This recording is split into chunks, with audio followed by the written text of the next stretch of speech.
The train headed for Sunset City will be departing soon.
Sonic 3 and Knuckles while we do this.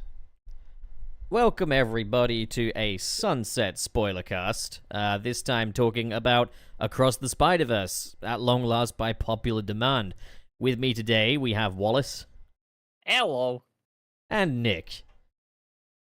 I just feel so much better after a nice, proper bathroom break. You know what I mean? Like, I just feel better about life. Like, I thought I was uncomfortable, but then you go and use the toilet, and it just changes your outlook on the day, you know? Sometimes you just gotta excrete. Exactly. So, Anyway. I made a bit of a duty. I made a mistake in that these are not meant to be live, but fuck it. We're going live, I guess. I don't think there's any harm in them being live. It's fine. But it does mean that if you send... We should have bar noises. We should just bar noises in the background for it. It does mean that if you do send any... Bring some bottles together, and every, 15 minutes you just clink them together. And, every, 2 minutes is the exact same clink. And then by the end of it, you start going crazy. And we need a soundbite of a belligerent drunk guy just kind of in the background talking about smoking PCP in the bathroom. Yeah, there you go. Yeah. Absolutely. You know what I watched? Just another, was it last night? It was last night. For the first time in my life, at World's End. Oh, that's a good movie. Oh my god, that movie is awesome. I think that was the first... A wild ride. That was the first out of those movies that I saw, and I loved it. It's great too because those are movies where it's just like that one specifically.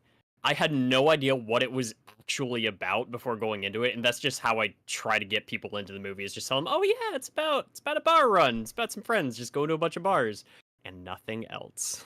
I was lucky enough to have that fun with Hot Fuzz by that point, and thanks to the trailers, I kind of knew what I was going to get when I went in there, but I was just kind of sitting like, all right, when are we going to get to this other stuff? Not going to spoil it here for anybody. I don't care how long it's been since a movie's been out. I don't expect everyone in the universe to consume all media all at once. If you've not seen At World's End, and if you're a fan of Shaun of the Dead or whatever, right, is also done. Paul.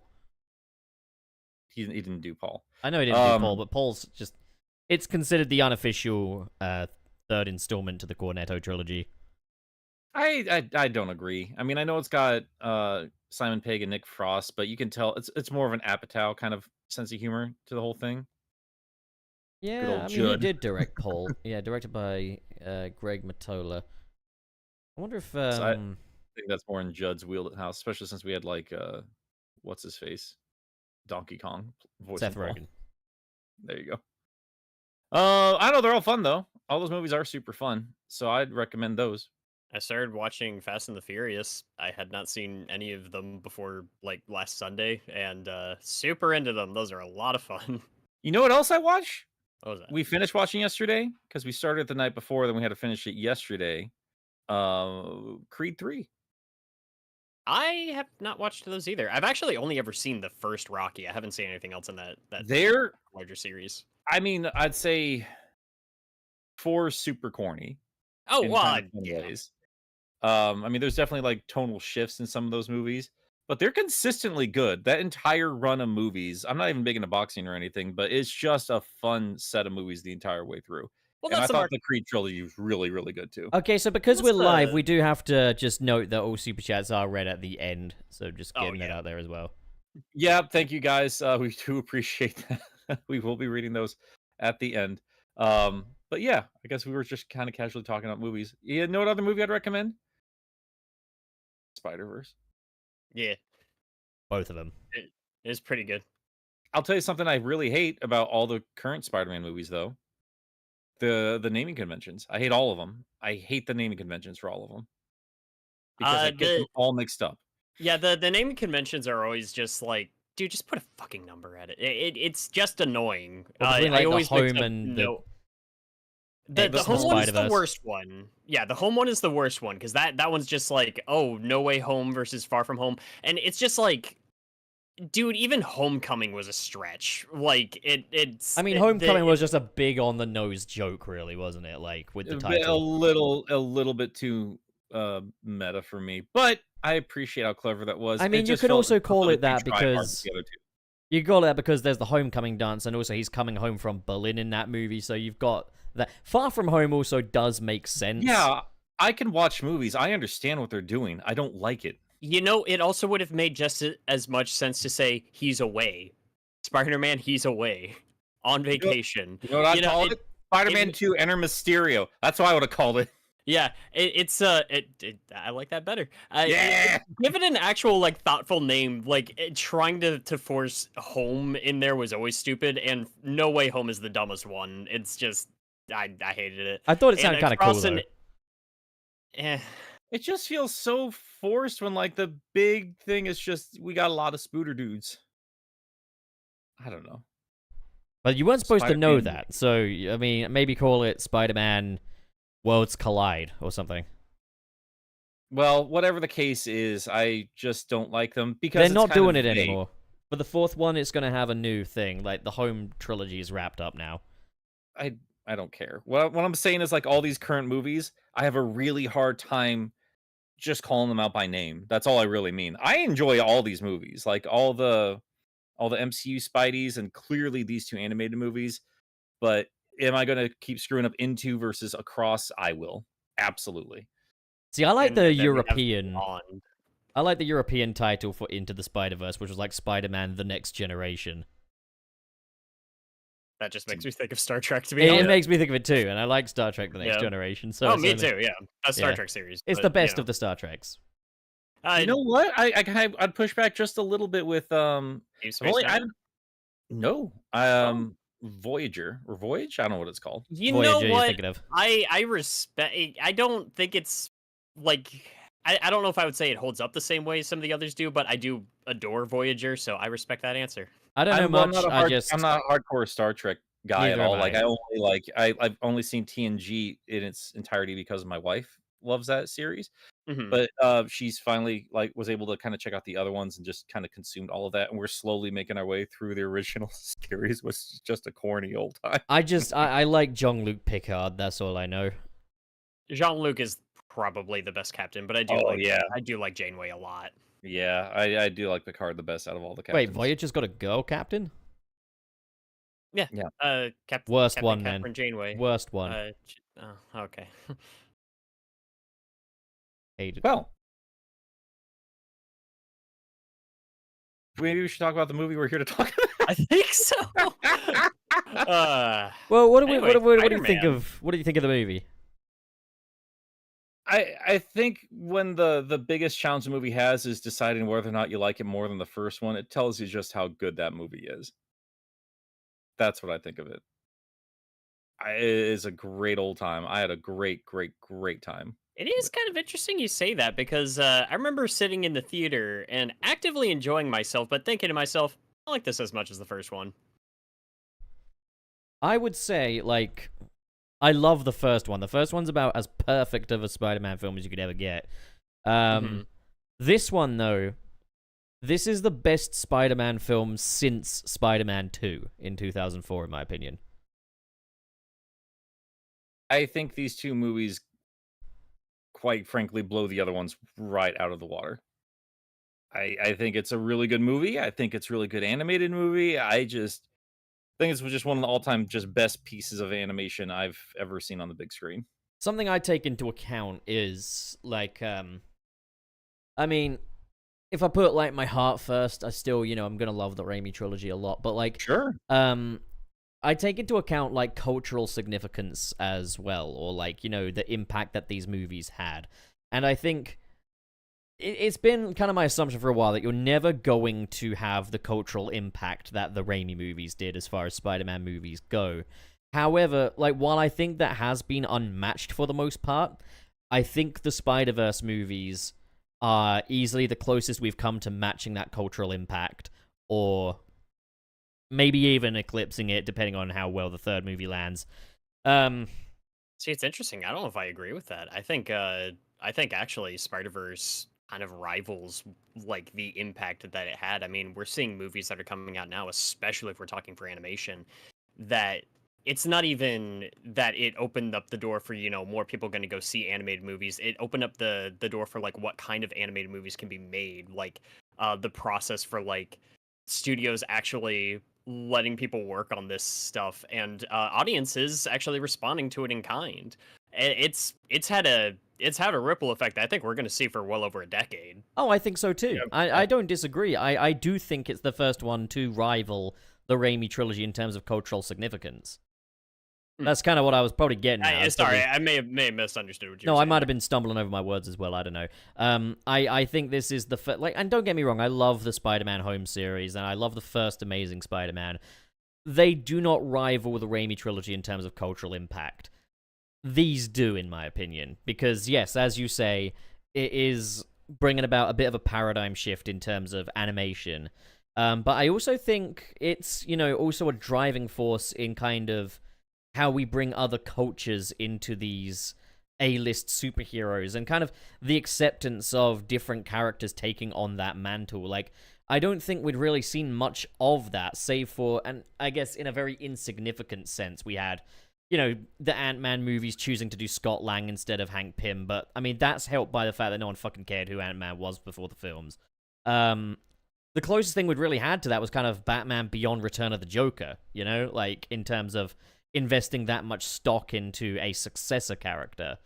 And I think, it's shown that Miles Morales can have, the same impact as Peter Parker, It really was a 90s thing, and that's kind of what I grew up with when I went back into comics was Kyle Rayner, Wally West, and I'd even say, like, to some degree, even though this is a lot of people's first Green Lantern, John Stewart, eventually for Justice he was my League, right? first Green Lantern as well.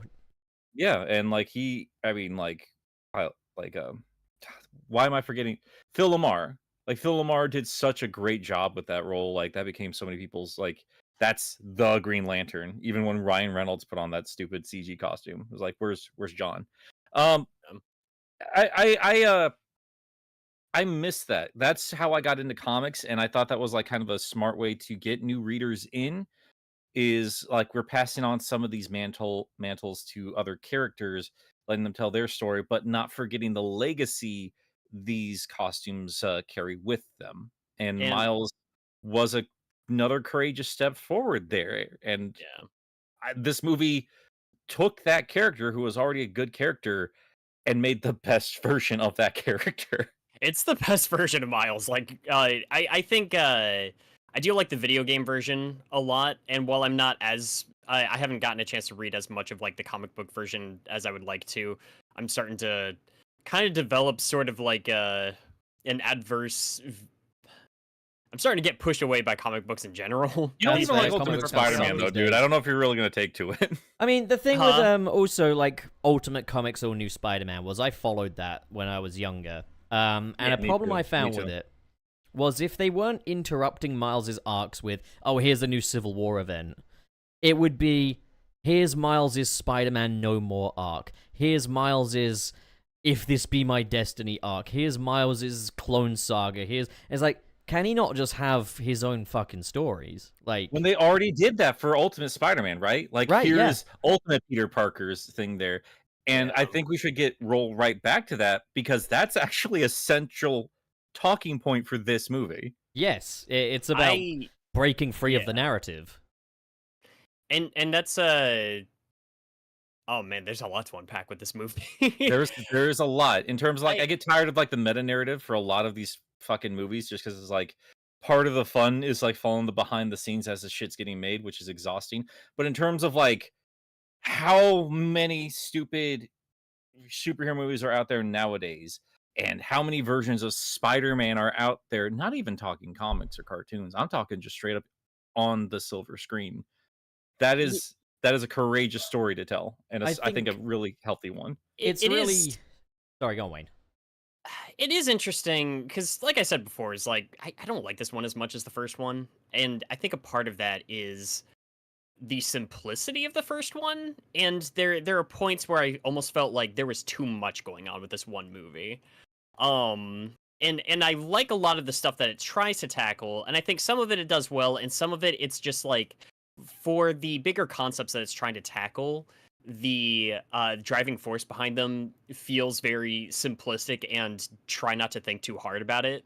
And I don't know. I feel like you could watch Into the Spider-Verse and somebody who had never even heard of Spider-Man before. I feel like they could watch that movie, get the idea of who Spider-Man is supposed to be in this universe. It kind of builds that up, and introduces them, and then you can get, even from that movie, why that matters to Miles and why that's important for his journey. Versus Across the Spider-Verse is definitely a lot more fan servicey, and I think that's fun, but I do think that there is a small detriment to that, in that a lot of it gets lost to the point where it just kind of shows up, and you can tell that it's supposed to mean something, and you're not exactly supposed to know what if you haven't seen those properties they're coming from, or something like that. Like, I was super excited to see Miguel. I've known about Miguel O'Hara's Spider-Man 2099 almost as long as I've known about Peter Parker's Spider-Man. That's just what I grew up with, and I was super excited to see, that he was going to be in this, and I feel like I didn't get a lot of him, to be perfectly honest. Not really. I thought we got the right amount of him for the story they're telling. I think it's I mean, we will have to talk about this at some point later on in this conversation, in terms of when should we expect the sequel, versus also like the writer strike that's currently going on. And Yeah. after watching this movie, it's kind of a double-edged sword, where it's like, oh man, like, yeah, selfishly, I really want to see that next movie. And I mean, that's a whole other conversation. Like, when they were planning to release this versus how much is actually done is mind-boggling to me. But also, like, this type of movie makes me feel like the writer's strike is why it matters as much as it does, because I want stuff to be this good, and it's only this good when everyone's treated fairly for creating such incredibly well put together entertainment for the world to consume. But I kind of lost my own point there. Yeah, I was just saying, like, in terms of Miguel, I mean, I guess we could go character by character. I think it kind of worked in its favor a little bit, because I was wondering for a long time, like, while we were watching, we were like, where the hell is he? He was all over the trailers and stuff like that. But when he did finally show up, like, man, he was intimidating. He was well played, and just, I've never been scared of Miguel O'Hara, and he was like genuinely terrifying. He made for a good second half antagonist. I I really do. liked him. Yeah, and I do like what's there with him. It's just that, like, I don't know, like, having grown up, again, reading like a lot of specific stuff about Spider-Man. The thing is like, I have to admit that on some level, it's I think there was a part of me that's just, what I really wanted was just a Spider-Man 2099 movie, and this is still very much his Miles story, and it should be.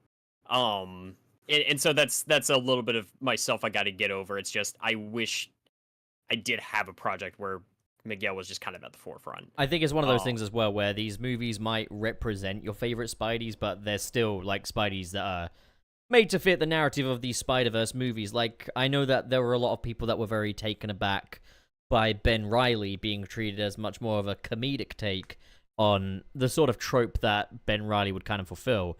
But as far as I see, it's not much different to like what they did with Spider-Man Noir in the first film.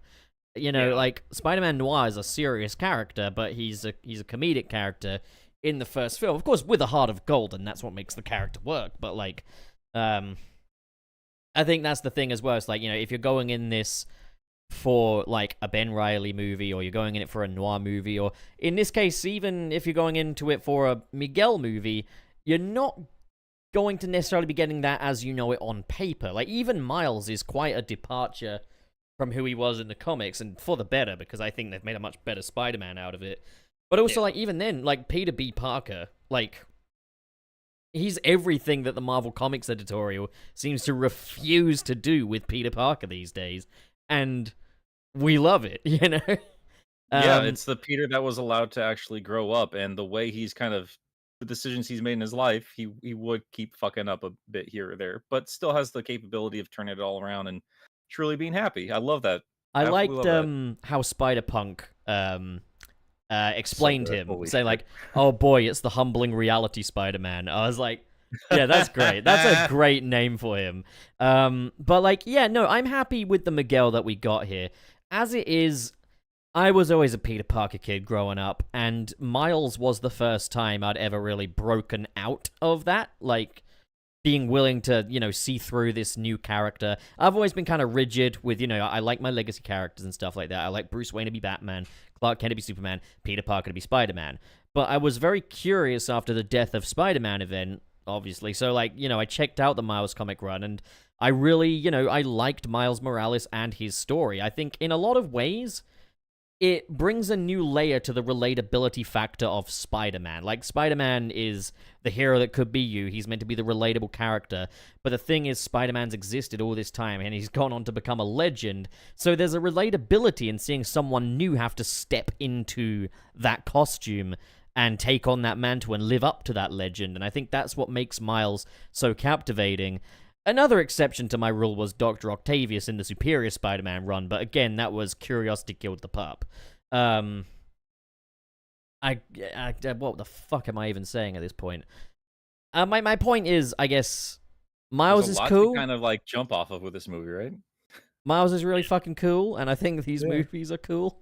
No, so Miguel, that's the point I was making, is I didn't know much about Miguel outside of, I guess, video games, like Edge of Time and Shattered Dimensions. Well, Shattered Dimensions, I don't know who that was. That was not Miguel. It wasn't, O'Hara. looking back at that was that. 80s Spider-Man. That was 80s Spider-Man. Yeah. Yeah, looking back at that, I was wondering. It's like, that doesn't sound like a Miguel, I'll tell you that. I was like, he sounds like a 50-year-old white man, It's funny. I don't like the story in Edge of Time. I still think that's like the best portrayal of actual Miguel O'Hara Spider-Man. I've heard such a mixed set on that game. Like, that's one of those games I set out to do Game Apologist for, is like, I'm excited to try this out for myself, see where I fall on it, and let's kind of pick apart what's bad about this and what's great about that. That's an entirely separate I conversation. played a chunk of it on the Nintendo DS, and surprisingly enough, the 3DS version is exactly the same as the console version, which is... Oh, it's a straight port. Yeah, it's impressive, actually. Is it really? Yeah, it is. The It's the 3D exact game. You're not missing anything. It's a straight port. The graphics have been slightly downscaled, obviously, but that's it. Like, everything else is the exact same. That's the kind of shit I like playing on 3DS, though. That's awesome. And I played through about, half of it, and my observation was, one of the problems I had with Shattered Dimensions was how repetitive the gameplay loop was. You go in a room, you punch for a bit. You go in another room, you punch for a bit. You have a boss, you punch for a bit. Whereas, Edge of Time... Back to the movie. Come on. Well, hold on. Let me finish this thought. You go on enough tangents yourself. Fair enough. So, Edge of Time, you've got that repetitive gameplay loop, but now the environments are all the exact same. And you only have two different Spider-Man and stuff. Yeah, so you don't have the variation, the minimal tiny bit of variation that was in the fucking Shattered Dimensions. I mean, I kind of like it enough as it's a consecutive level, it's a consecutive story. You don't have these cut to blacks where you're going to do a new thing, I do have to ask those, if that was probably some of your earlier exposure to 2099, what was kind of your takeaway of Miguel as a Spider-Man, from that? I thought it was kind of neat, I guess. I mean, again, the Shattered Dimensions version, there's not really much to take from it. I didn't think he felt right. I enjoyed him, but I didn't think he felt right. Going into Edge of Time, I was like, this feels like who he's supposed to be, Yeah. And that was yeah, I think that's just kind of something I liked about him, is he's got a wild story. This is a guy who gave himself spider powers on accident because his boss forcibly drugged him so he couldn't leave the company, and he tried to rewrite his DNA to get rid of the dependency on the drug. That's the 2099 comics. See, that's kind of cool. To be wild. honest, I think what we got in Across the Spider-Verse was a really cool depiction of that. You're not going to be getting the full story, so I understand why you kind of want a full-on 2099 movie. I think the thing is, I think Sony are a little bit... I mean, that said, they have clearly leaned into other Spider people with these Spider-Verse movies, and of course we're getting Madam Web coming out, so maybe a 2099 movie is in the pipeline, but if it's not, I'm happy with this as our form of 2099 representation in film. I will say, I think it's insane that Sony went towards potentially giving Aunt May a movie versus just giving all the different versions of Spider-Man their own separate An movies. Aunt May 'Cause that'd movie make way based more on the money. short-lived comic book line Trouble, which But, like, implied that here's- Spider-Man was an incest baby. Well, let's kind of bring it back towards the movie here. Like, I know we joke about tangents, but it's usually before we get into the subject itself. But like, kind of leaning that back into the movie, because I've heard the same complaints about like Ben Reilly, for instance, because like yeah, they just got a what's his face from Lonely Island there to just play himself, basically, just be a goofy goofball. I'm fine with that though, because if you go back and read those comics, like yes, there are variations on those stories. 29.9 is definitely a darker take. But for the most part, a lot of these characters are just Peter Parker in a different scenario and a different set of threads. And I didn't need that for these movies. So I understand why they went real big with some of these personalities. And I thought they did a really good job here while also trying their best to balance a lot of the what you would expect from this stuff in terms of like fan service stuff. I can't say I was bothered by much of any of it though. I think like the only thing that really stood out to me was the Prowler. No reaction Joke out there. of Josh Keaton's Spider-Man returning or Yuri Lowenthal? I mean, I was kind of getting there. I was like, I smiled at that shit. Like, I really smiled at. I didn't like how small Spectacular was. I'm fine with it. I feel represented. I'm just glad he got a voice. Like, I'm so glad they actually got Josh in there to do that, because while I keep seeing people talk about like bringing back the '90s show, it's just like fuck off. Give Spectacular season 3. He deserves it. Spectacular Spider-Man is my favorite Spider-Man animated series by quite a margin. It's same here, absolutely. It's just back to basic Spidey, you know? It's just some Spidey goodness. Yeah, no, seeing Josh Keaton again made me very, very happy. Also, though, one thing I just like to think of is when they show Yuri Lowenthal Spider-Man, it has a little comic panel thing come up that says, like, Insomniac Spider-Man of Earth, this, that, and the other. I like to think that someone who's not familiar with the games just saw that and thought, oh yeah, he just doesn't get a lot of sleep, I guess. I'm kind of curious to know how he got there. Like some of these characters. Like, how'd you guys get like the same way the other ones did? Like the beginning, like Gwen and all them? Yeah. When do we see that in the game? Is that in Spider-Man 2? One of the things I do really enjoy about this one is it feels more like it's Gwen's story this time as well. For the first part of it, yeah. They focused a lot on. I wanted to ask you guys this. Since this was announced as 2 parts, I think it was originally supposed to be 1 movie, wasn't it? Kinda yes, it- kinda no. The earliest I ever heard of it was called Across the Spider-Verse Part 1 and Part 2. Like it was essentially going to be like one larger movie kind of split up into 2 things, and if you ask me, that kind of still feels like what this is. This doesn't feel like this didn't feel like a full movie to me. No. Yeah, it didn't for Yeah. me either. It kind of, and I don't mean that in an entirely a bad way. I mean it's the Back to the Future Part 2 of Spider-Man, where it's there's still a lot left to go off of, and I think having Gwen there and going through her arc was important so that we had some feeling of closure. Yeah, I was about to say, if you didn't have the whole arc with Gwen and her dad and kind of the acceptance and stuff like that, I would kind of agree that it doesn't feel like a whole movie. But with that there, I'm like, okay, it's a part 1 movie, you know? And I would be cooler with it if they actually went all in and just made it a Gwen story, but it's just like, outside of the beginning and the ending, it really feels like it's Miles Morales' movie, just with other stuff kind of added on there to compensate. I feel like I'm being mean. I feel like I'm being very mean to this movie. I do like this movie. I feel like it's hard to say, though, because there's only a handful of points where we exclusively follow Miles, and admittedly, they are long stretches of the movie, to be fair. But most of it feels like Gwen is the framing device for this one. She kind of is, yeah.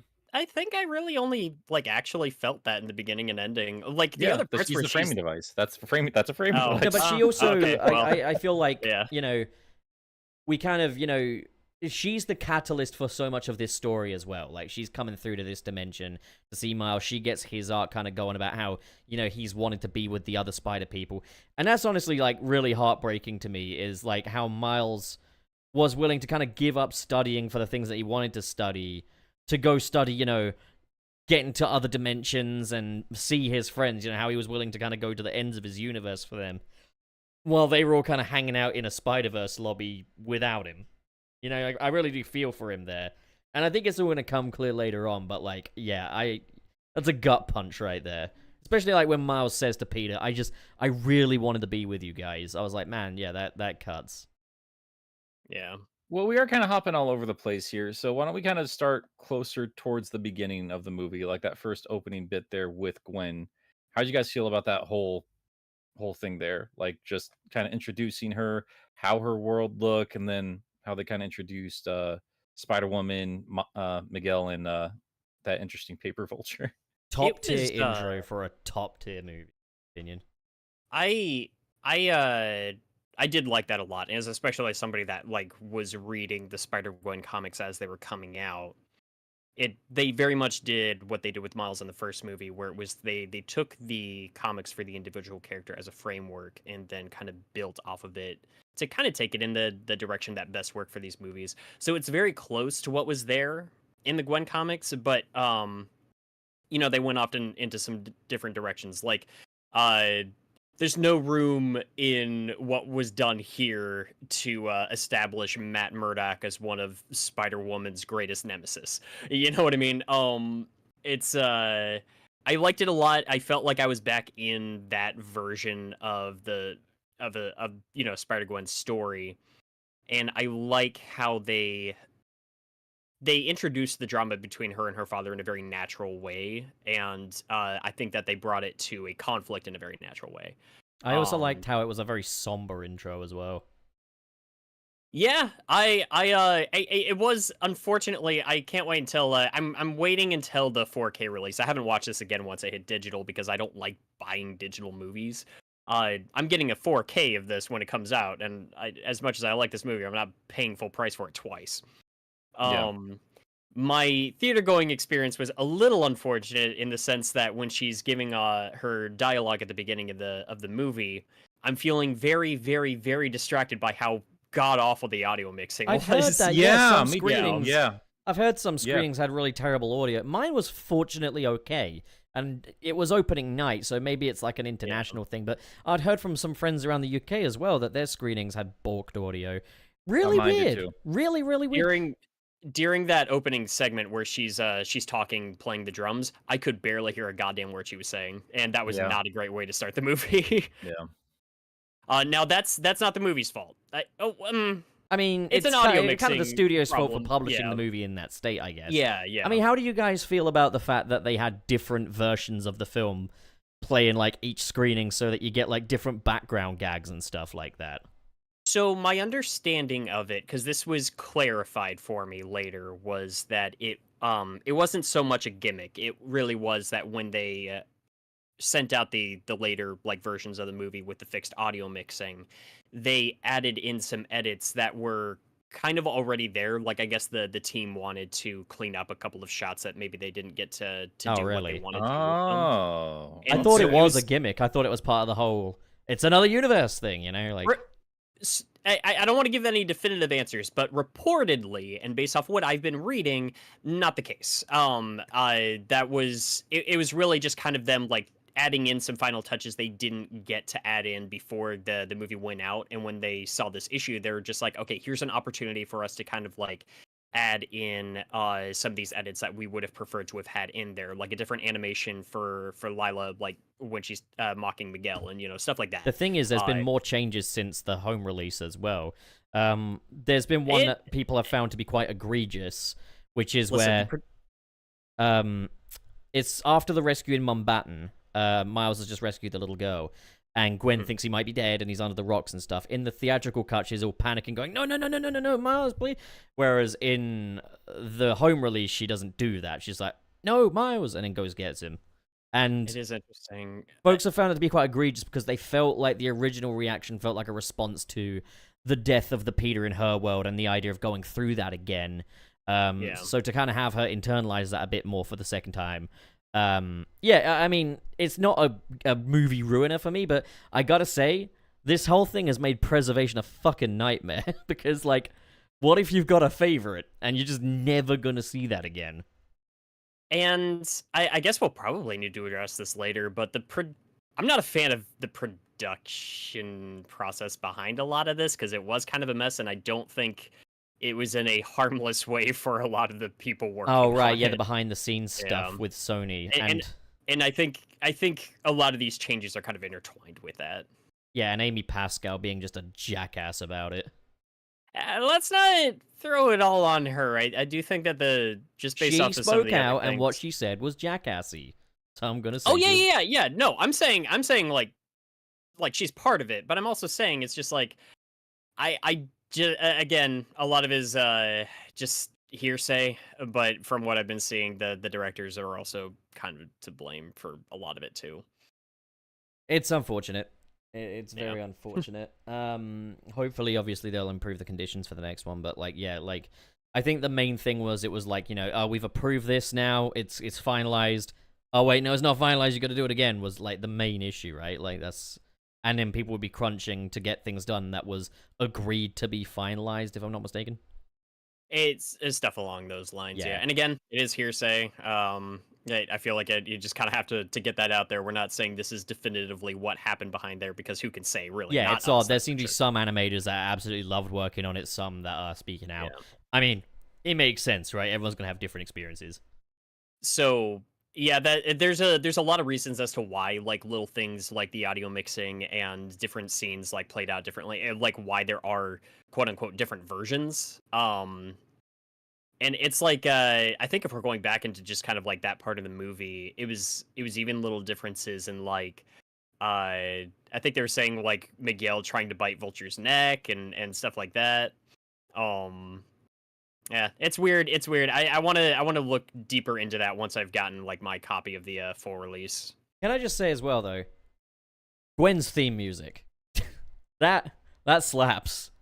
Oh, it's the isn't it like the main Spider-Man theme, but like reversed? It uses the chords of the '60s theme, but it plays them like a very quick succession. But like it's got like it's I don't know how to describe it. I'm not a music expert, but it's got that very sort of youthful, sort of, I don't know, kind of punky kind of vibe to it.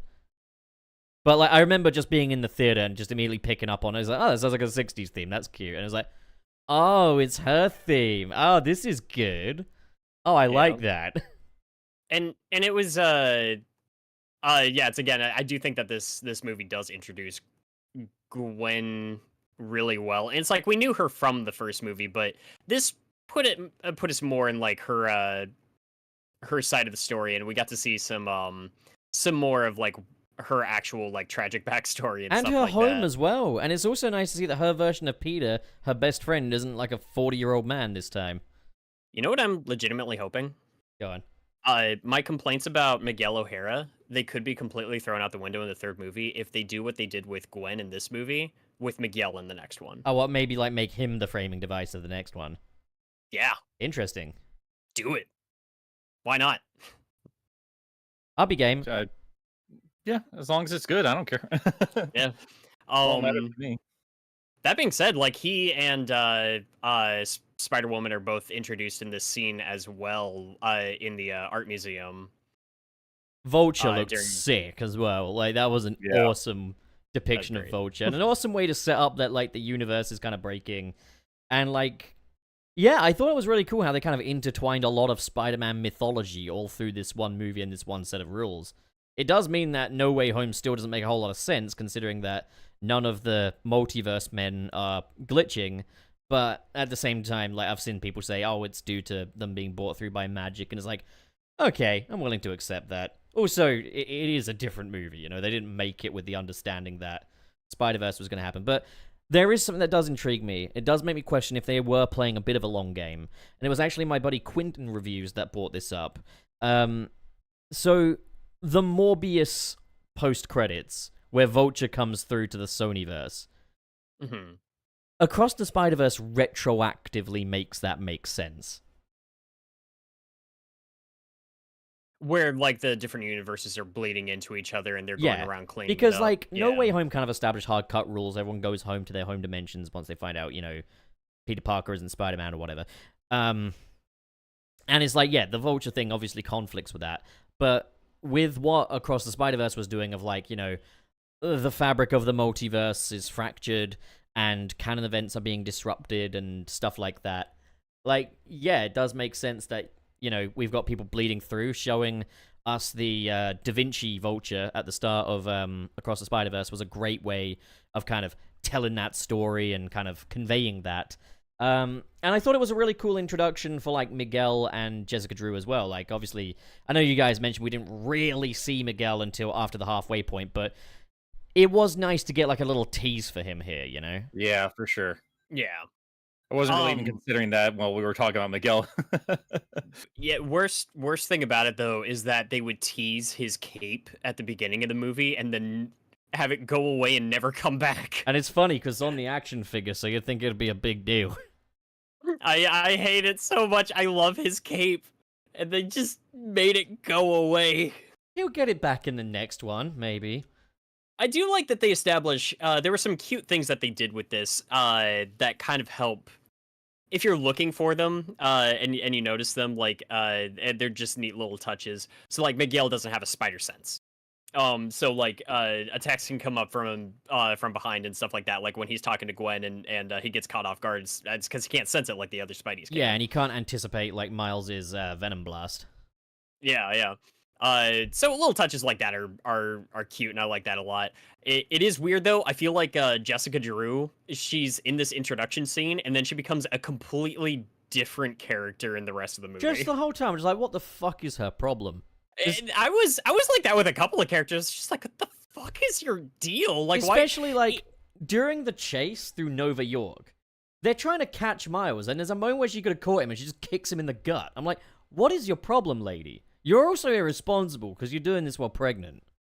Yeah, it's because correct me if I'm wrong, but Jessica is the one that convinces Miguel to let Gwen come with them. Yeah, she during she this starts part, off as right? more compassionate, and then for some reason Yeah. later becomes a bit more mean.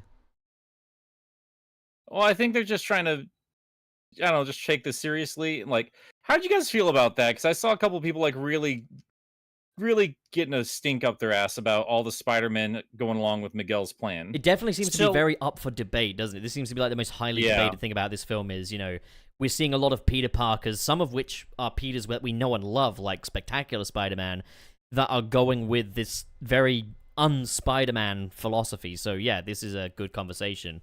Wayne, you're about to I speak. don't- What do you got? But I don't know if it's an un-Spider-Man conversation. Well, I got more to say on it than that. I just, you know, like want to. Yeah, I do too. Yeah, but I got a lot to say on it. It distracted me, and I didn't fully believe everybody just jumping on board with it. And part of it was something that the movie itself established was that Miles himself was the original anomaly, mhm. and that the spider that bit him, which I don't know how far in advance they were planning this. It was really cool to see that they brought back the fact that the Spider-Man or the spider was clearly from a different It universe. feels like it has to be planned, doesn't it? Because it's so Well, intricate. Well, because I've watched the first movie like a billion times, and there's so many times Yeah. I've noticed that little glitching spider. I'm just like, they're gonna have to address that, right? Like, you can yeah, go yeah. back and check the first movie. Everything is there. yeah. And the first thing that caught my attention is I'm just like, hey, if this is infusing with his DNA, and the glitching is something that happens when, you know, the atoms are like not merging with the universe that they're in, that means that that's going to have to come back in some way, like on Miles, like in his own universe, and that's part of him now. Like, that's a terrifying thing to think about. But then I'm thinking, the fact that that doesn't happen should also mean something. And the fact that Universe 42 is still there. I was about to say should canon mean events, right? something. Like, And all of these brilliant PhD level Spider-Men can't stop to think for 2 fucking seconds long enough to say, hey, maybe this isn't all or nothing. And everyone just jumps on board of Miguel's doomsday policy and says, fuck saving people. We got to go make sure this one guy dies. Yeah, that's a fair argument. That's one I have not considered. The way I was looking at it, I was like, well, obviously, yes, there is a little bit of character assassination there for the sake of the plot. Obviously, like they're trying to tell a particular narrative about Miles, but I was also like kind of like waving it off because I was also like the other side of it though, like considering just how big of an impact it would have. I get it, Mhm. and I mean, I'd understand. Like, yeah, they're still trying to save lives. They don't like doing what they're doing, Yeah. but also like these were hand selected Spider-Men. So That like is- while they yeah. are ones we like, I also have to wonder is like, yeah, but these are hand selected by Miguel. Makes you And wonder that's what he where- saw in Hobie Brown, considering how at odds he is at the whole thing. Hobie Brown's also just like he's good at what he does and he's efficient. He is, but he's Yeah. clearly at odds, like with Well- Miguel's philosophy. Well, we've He's seen not a child about it either, though. Like he's not rebelling against the whole system. Hobie's my favorite character. Oh, he's so good. You gotta love Hobie's so him. good. I like to think now that we've seen that Hobie can create his own like multiverse like things to hop around. I love that too. I love that. Like Yeah. there's like how subtly they show he's like, no, this is still Spider-Man. He's a smart boy. He's a real smart boy.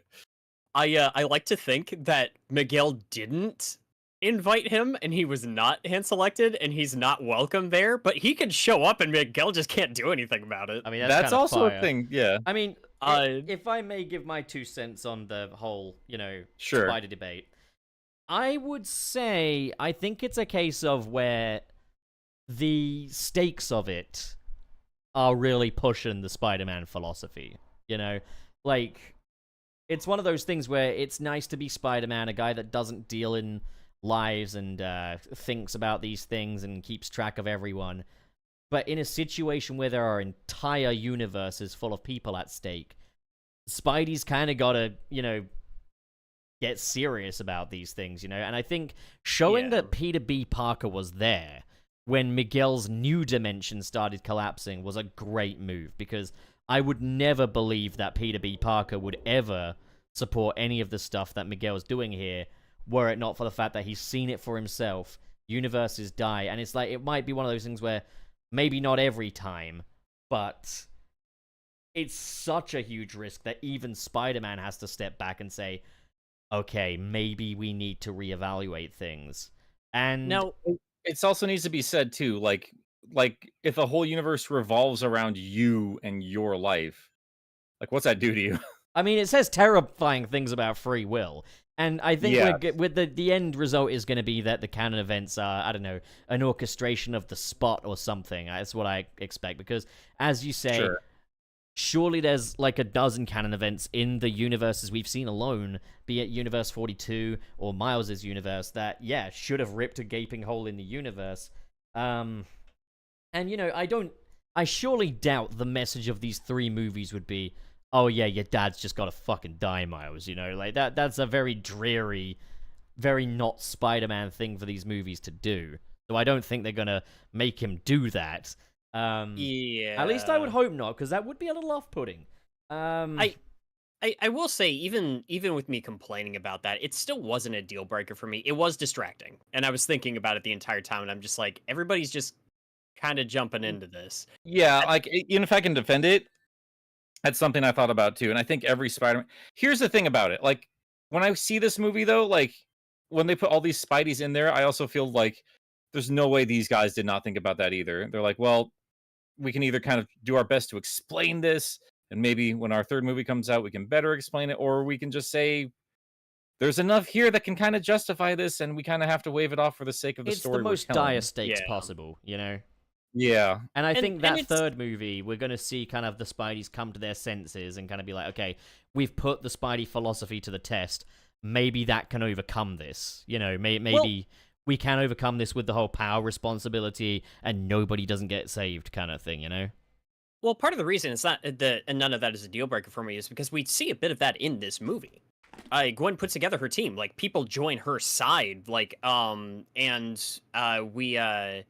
so she's leading the charge on trying to go save Miles and like go against what Miguel has said, and so regardless of what they may have thought before, it's like now we're seeing them, jumping in and like it stood out to me that some of the characters that are in there, like I guess Hobie and Penny and stuff like that, like they were present at the compound. I don't remember seeing them chasing Miles though. I think Yeah. also though, I think Hobie. And also, sorry, go ahead. No, you go. I think my point is going to get a bit outlandish. I was thinking about it, then I was like, well, no, there's that other scene where I was like, well, do they even all know why they got to chase down Miles? Like, yeah, he was like in a room. He had a whole intervention there, so I think I'm there's not gonna, more I'm to not it. gonna, I'm not gonna wave that away. I think there's Yeah, more to it's- it than even this film has presented. Like, Hobie, we know Yeah. he's a smart guy, one of the smartest Spider-Men of the bunch, but he makes this whole point to Miles about how very at odds the whole operation is for Spider-Man, where the whole thing is like your independence, be your own boss, make your own decisions, and stuff like that. The idea of Spider-Man being part of this society that dictates the fate of the multiverse is a very un-Spider-Man-y thing. Spider-Man is not someone who rocks up in these task forces. We're even shown these Spider-Men marching along like soldiers, holding what appear to be like big guns and stuff that say hi to Gwen in the lobby, and it's like, yeah, that's a very not Spider-Man thing. And I think the whole point is going to be, like, we'll get to the third movie, and it'll be like, part of the resolution is, yes, Spider-Man is not someone that should be watching over the dimensions, and the canon events are not the way they expect. I think, it's all going to boil back down to, they're your friendly neighborhood Spider-Man. Well, it's also got to be a temporary setup, right? Like, my understanding of it was like, hey, we have this whole compound, and Miles has put together like this Spider Society inside his own offices in Nueva York, and I'm thinking, I don't think like any of these Spider-Men are in here for the long haul. I think Oh, that of they're course showing not. up to help out with this one problem, and then they'll go back to business as usual. Well, I'll let you finish your point. Oh, no, that was it. I know it's a part of Marvel Comics, has been for a very long time. I think the very idea that multiverses are a thing is very on Spider-Man already. I think all of that, like as big as that all gets, it's just so much bigger than Spider-Man. And It's the only meant to be reason grounded, this isn't it? Like, yeah, it's there because that character is popular. It's one of the most popular characters in all of pop culture. And I don't know, like Spider-Verse and all that stuff, ever since they made it a fucking comic event, that's been almost as commonplace as anything else. I think that's crazy that we don't talk about that. It's like, no, what's super common, because it was in the Disney cartoons, it was in the live action movie now, is like, what made Spider-Man special was he was the everyman, but now everyman is Spider-Man. you know? And it just makes it's weird. It's like, because when you're in that situation, I have to wonder, like, how two things. It's a little hypocritical point here, where it's like, first off, it's like, wow, the universe revolves around me, but also like I'm just one of many, and all these things I thought were like the biggest deal in the world, really not that big, especially in comparison to saving the entire universe. So like, I don't know, like I feel like you'd be kind of, if I was a Spider-Man in that situation who had already dealt with that trauma, like I don't know if I wouldn't be able to help to see like this new Spider-Man, this young kid, like a lot of us adults do with teenagers and stuff like that.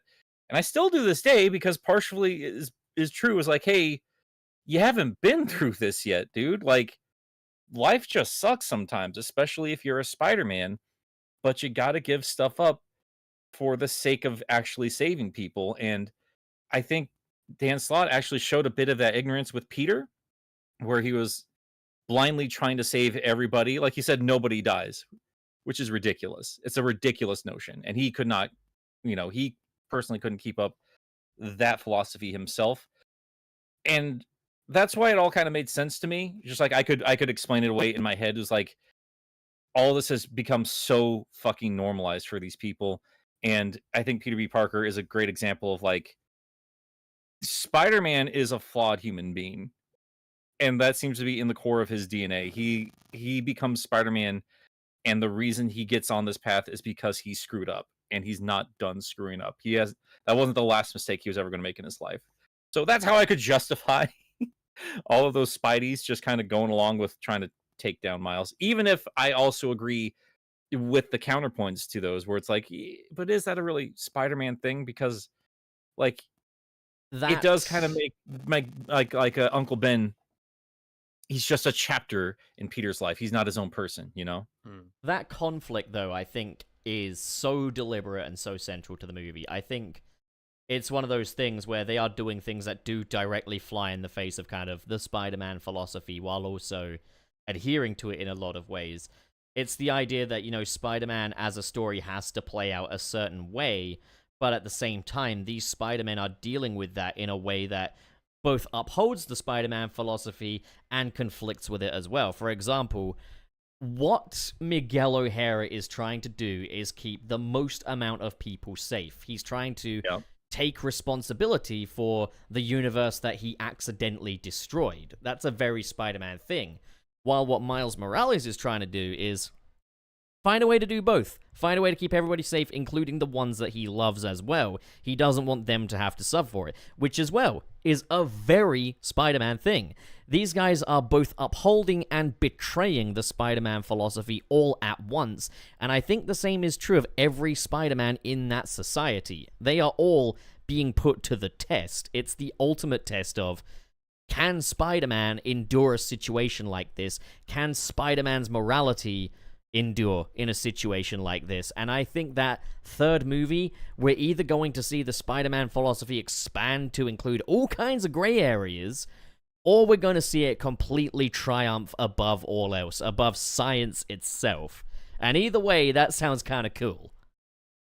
And I do think that the whole concept and the whole conflict does have an opportunity to develop in some really interesting ways. When you get that many Spider-Men together, when you're surrounded by that much tragedy, and if you're an older Spider-Man that's been at this for a while, like, do you become desensitized to all of it, especially when you see that it all feels like it's just part of some cosmic design. Which is another thing. I just wanted to pop in there when you're done with your point. That's something I want to talk about. No, you're good. I want to hear this.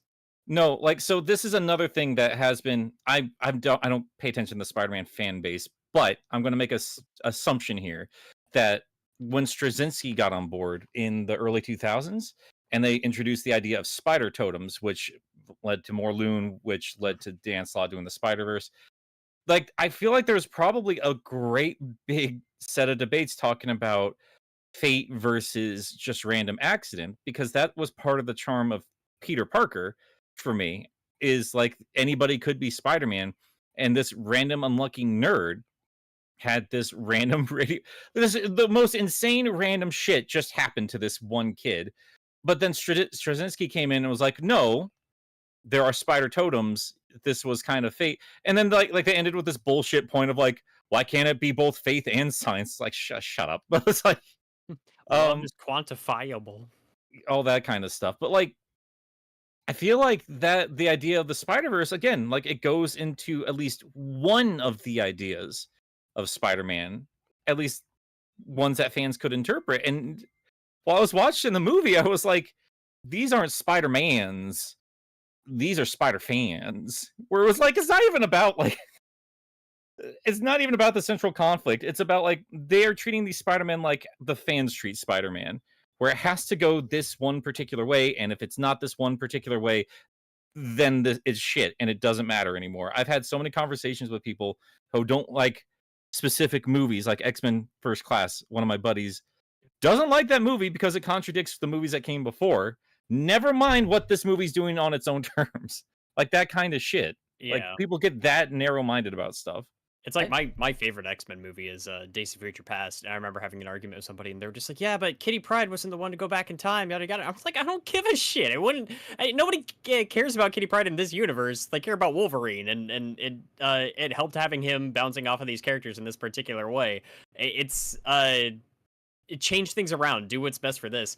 It's why I kind of like that. Even in the midst of all of this, Miles does stand out as special because he really was there by chance. He was not supposed to get bit. It just happened.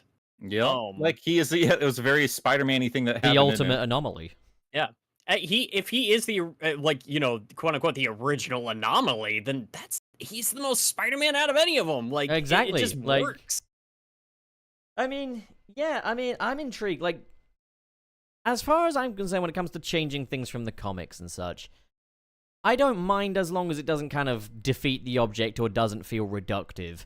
in this case, if they are gonna do the whole "oh, it's the spider totems" thing, it's not something I'm ever gonna be a fan of. But like, it at least feels complementary to this universe. What I didn't like was kind of like the Amazing Spider-Man 2 thing of like Richard Parker injected all the spiders with his DNA so that only Peter Parker could become Spider-Man. Like, yeah, no, that's reductive. That was some dumb bullshit. I don't want to see the Inheritors. I don't like them, and I don't like the totems. I was gonna say, I was wondering, like, did anybody else think that? Because I forgot Miguel had like any kind of vampire shit with him. I was like, is he an inheritor? No, they're spider fangs. They're, he's got claws. Yeah, I forgot. Yeah. I forgot about all that shit. I think also having Spot and Prowler as villains for the next one kind of rules out the Inheritors, I would hope.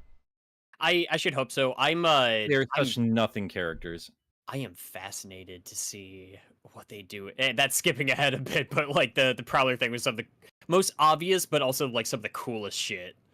I've been thinking about, like, while I've been playing Final Fantasy 16, is like, you know what? Yes, there are plot points that are predictable, and this might go against the point of canon points, which, let's be real, it's just like cliches. But I was like, you know what? Sometimes it's just satisfying seeing it play out, even if you know where it's going, just as long as it's told well. There was the whole like opening section. There was something that happened at the beginning of Final Fantasy 16 where I'm just like, okay, so this whole opening tutorial thing happened. I know what happened, and now I just got to spend the next however many hours waiting for the main character to put together what I know. Right. That's kind of annoying. And once he gets that revelation, it's dramatic and yada yada. And I'm just like, okay, yeah, but I put that together like, a while ago. And then they pull another twist on top of that. And I was like, oh, okay. And Across the Spider-Verse did something kind of like that, where it's just like, I claimed the Prowler thing was obvious. To me, it was, but not until the ending of the movie, where I didn't have to wait long for that revelation anyway. Maybe a couple of shots and scenes leading up to it did drag on a little bit for me. I'm not a fan of this movie's pacing in every scene. But I was giggling in my seat when he's swinging through the city, he's talking to his mom and everything, and everything fucking clicked for me at once. I was like, oh, he's not in his universe. Oh, he is not in his universe right now. And I leaned over to one of my friends next to me. I was just like, remember, it was like it read the DNA off of his off of him. Do you remember what universe it said it was sending him to? And I was just like, oh my god, this is cool. I noticed that, like, I was like, why is the sky green as well? That ain't his universe. I put it together as the movie was starting to dish it out, and so it felt satisfying because I got to feel smart. And then it was just like, okay, so now we're just waiting for the Miles version of Prowler, and until he. I didn't see the Miles version of Prowler up until they actually left the thing. Like, I figured out the second universe thing because they're not dumb. They know what they're doing. Like, they're still telling a good story. Like, yeah, they're spelling it out for you if you're paying attention. But like the Prowler part, I was just like, oh, I got the reveal. Yeah. But then we saw Uncle Aaron. I was like, oh, there's the Prowler. But then, like, yeah. Then when Miles finally showed up, it's like, oh, okay, that makes sense. That's cool. Sorry, I feel like I strayed us from where we were at. Weren't we talking about the beginning of the movie? We've moved along. I feel like, though, at the same time, it's like watch the movie. that chase scene was the first thing, Miles or Miguel showing up and trying to turn Miles into inches was like literally the first thing we ever saw from. Oh, come on, man! It was the original teaser. Don't be so nonchalant about that. Come on. It's a funny thing. But we that was the first teaser. It was us showing that scene. It was like Miguel versus Miles. We knew that was coming, and whatever catalyst that was going to set that off was going to be the big deal. That was the main thing I think anybody was ever going to talk about. Funny enough, though, we never saw Miguel in Mumbattan. Like in the first teaser. Oh, not? Yeah, I just figured that was just like a test animation. Or yeah, I like thought so too. But, yeah. So yeah, it kind of makes sense. I think that was like the big topic of discussion of like how each of us felt about the motivations behind that and what set it off and everything was probably going to be one of the bigger meats. I don't think there was a way to avoid that. No, I don't think either. I think these guys were smart enough to know that too. The ones that were making the movie, Yeah. they're just hoping like there's enough there that you're gonna have a good time anyway. And I don't know, like enough there to kind of justify these amazing set pieces. I also Yeah. I need to give some respect to Pavita Pakva, or whatever the hell his name is. Like, the Spider-Man of Mumbattan was great. Yeah. I enjoyed him. It's nice to have one that is just endlessly optimistic. He's great. It was interesting seeing a version of Spider-Man that was just like, "Oh, my life is so easy. I love being Spider-Man. Nothing's a problem." And he came so close to coming with that, that cold light of day, and just being like, "Here's your tragedy." Yeah, I loved it when he thinks he's defeated the Spurs, like, another easy adventure for Spider, and everyone's like, no, and then like suddenly everything starts collapsing. He's almost a little obnoxious at first, but then like you see what's happening, and it's like I don't want this little boy to lose that. I don't want him this to suffer. Teenager to lose this. He's such a sweetheart. I hope he doesn't have another rough day in his entire life. Yeah, he's great. Exactly right. It's he's so good. Also, the joke about how the British Museum stole all the Indian artifacts was cold, and I loved it. Everybody, my entire theater just cracked the hell up at that. Yeah. Just, goddamn good Thank you movie. for being honest, Pavita. That and the chai tea. Yeah, and this is where the traffic is. This is the traffic. Here's the traffic. Yeah, no, he was he's, great. He had some great moments, and it was like I'm glad that the main extra Spider-Man. It's like I know a lot of people were worried that things were going to get a little drowned out with how many Spider-Man were in here. It still felt like there were some main ones that they were focusing on. Yeah, kind of like there was with the. You got like the core like lineup like you had in the first one. I was obviously quite dubious because it's like you gotta love Peter B. Parker, and he gets a very reduced role compared to the first one this time. But it was good to see him again, and to be honest, I like the other Spideys we got just as much, like Hobie and Pavita. Like, I love all of them, you know? Yeah, I thought it was important not to give too much attention to some of the other Spider-Man because people get weirdly defensive of Penny. I just thought it was like a whatever character, and I think she looks like shit. I hate her design. It's like they're trying to do anime, and it looks like American anime. I don't like her design. I don't like the character. I don't hate her. It's just whatever. I think her design's more refined in this one. It is, but I was also like, that's just a weird tangent. I did not understand people just going wildly defensive for that one character. I was never wildly like, defensive of her, but I did enjoy her, and I don't have any issue with like her design or anything. I like her a lot, and even being a big anime nerd, I didn't really have a big problem with her design. I do agree, though, is that she was a little too simplistic, and she was missing the Japanese identity in that. There were Cap on moments, Mikey, man. huh? It's Cap on Mikey. I wouldn't say it was that bad. It reminded me, if anything, of the cringy little moments when the Teen Titans cartoon tried to be anime. Yes, And God. everybody loves that shit, so you know. Everyone loves that show. I still remember watching it. I was like, you guys got to stop. Like, Yeah. like Avatar the did it stylized sometimes design- too, and I hated it. I did too. I absolutely did too. I It's like, think you got the it's stylized might be- designs, that's what you need.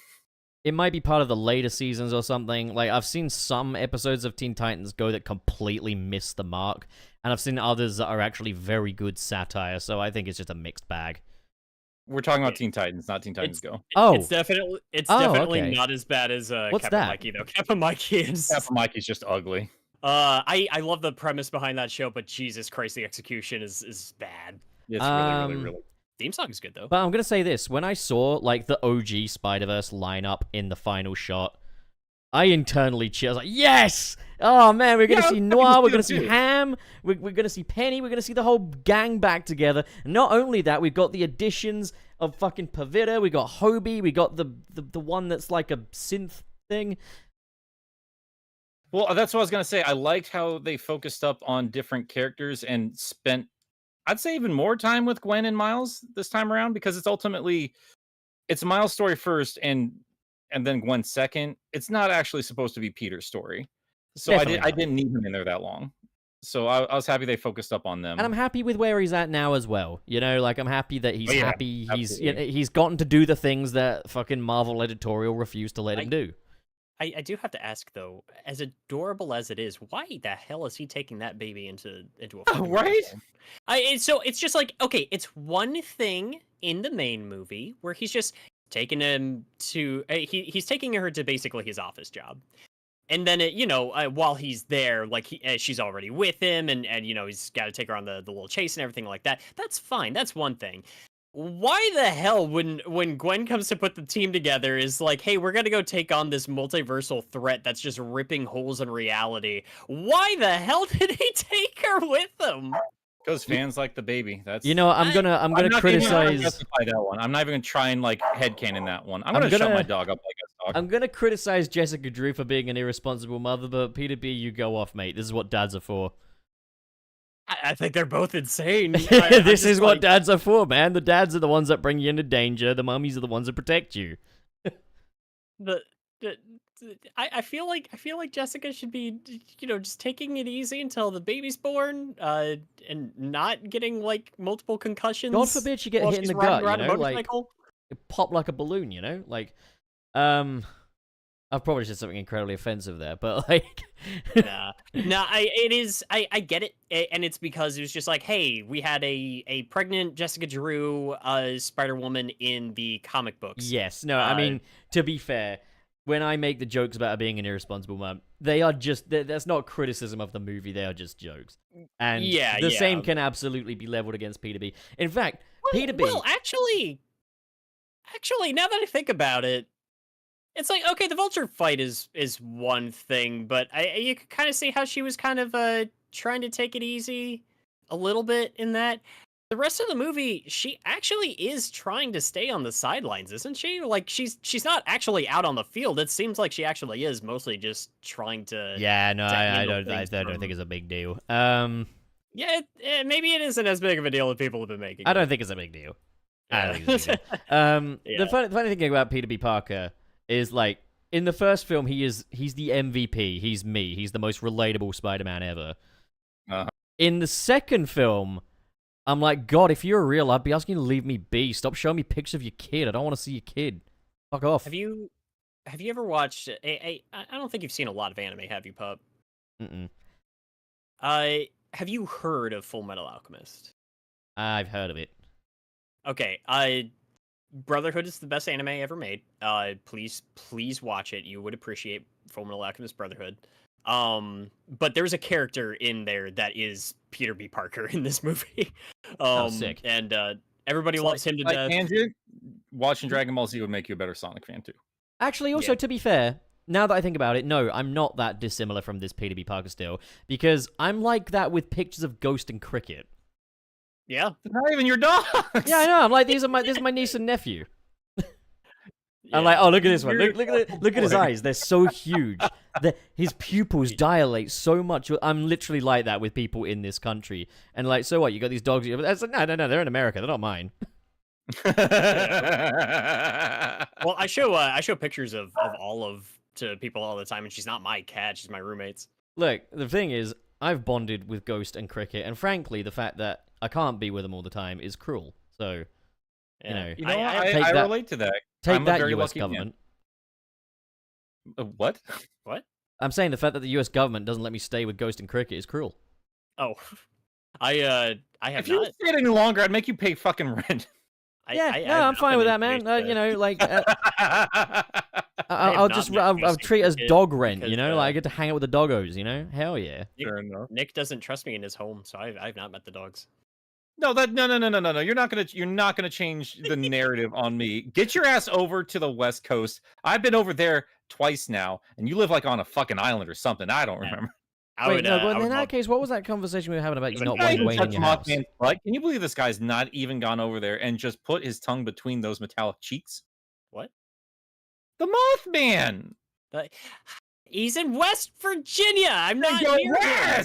Go west. I'm in real Virginia. One more thing I want to talk about is that Toei Spider-Man was meant to appear in this. He was confirmed. When they had the very first announcement teaser and they cycled through the spider logos, they had one of them which was unmistakably his. And then it was either Phil Lord or Chris Miller was asked, will Toei Spider-Man be in this one? And they said, yes, he is designed. Yet Toei Spider-Man is nowhere to be fucking seen. What's all that about? I would not be surprised if he shows up in the third one. Or maybe and it's a his rights scene dispute. I mean, it could be that. I also think it may have just been a scene got moved. This project was being kind of like treated like one bigger thing. Yeah, I mean, apparently, like, Lord and Miller were constantly having to answer to Sony to not get them to keep making changes to the plot. So, yeah, which it's like I get it. It's like you want it to be done right, and sometimes you do have to make some changes here and there. But you also gotta like, especially if you're working with like a large group of people, sometimes you gotta know when to just like hinker down and sort your shit out. I mean, the other thing is, and here's the thing is, I'm happy they would, have Toei Spider-Man in there. There's one thing I'm still not very happy about. This is my Archie of like Spider-Man. This is like to Nick, you got Archie. To me, what the fuck's Nicholas Hammond in all this? I don't think the Amazing Spider-Man TV series was ever that great, but like, god damn it, he's a part of Spider-Man history, Get him in there. Where is he? Well, catch yourself here. Who's Nicholas Hammond? Nicholas Hammond played Spider-Man in the 1978 Spider-Man TV series on CBS. Oh. He was the first official live-action Spider-Man, and the fact that people don't know his name is ridiculous. And that's not on you. That's on Marvel for burying this thing.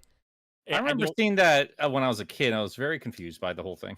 I don't mean this in a mean way. Is he still alive? Yeah, he's alive. He wanted to be. He wanted to be in No Way Home. I can understand why you wouldn't put him in No Way Home though, because it's a film that's very reliant on these characters and their stories. And that version of Peter Parker doesn't have an Uncle Ben. He has Uncle Max, who died before he was born. Yeah. Yeah, kind of weird. But the thing is, I've been watching bits of that CBS Spider-Man show recently.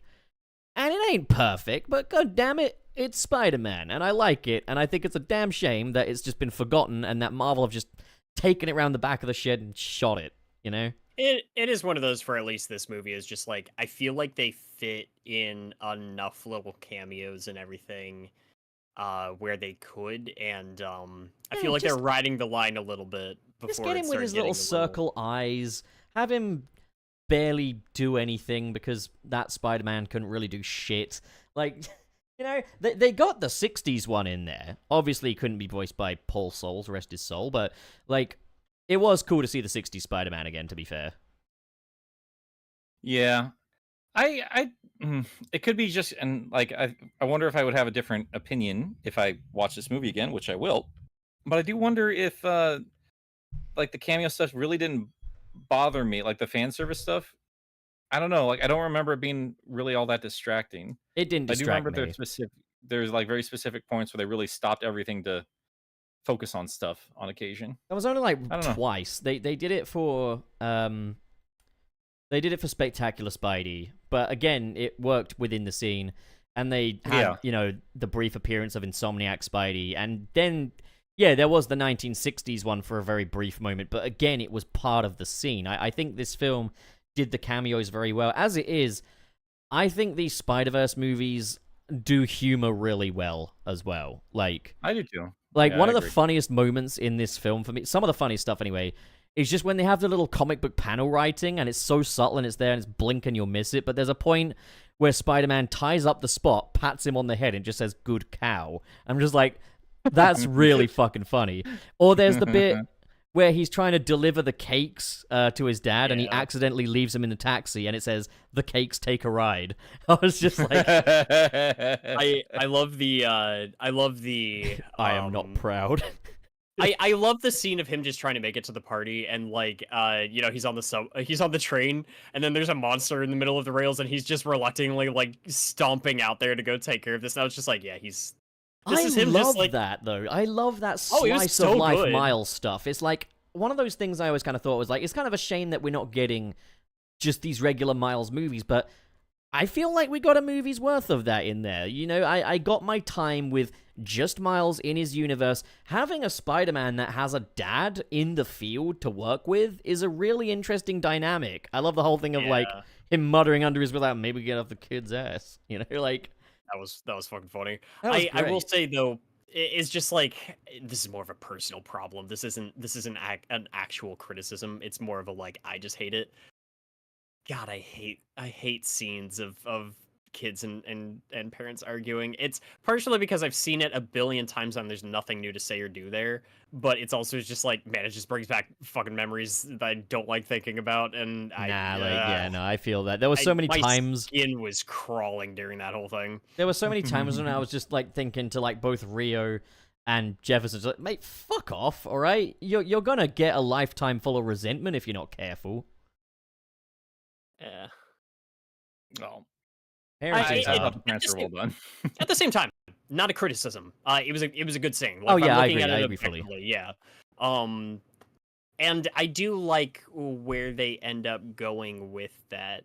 Speaking of just like the humor of the movie, though, that first fight with the Spot was amazing. Yeah, that was great. No, I loved the Spot, and I loved his arc from going from like insisting upon being this all-important villain to Miles to actually becoming an eldritch horror.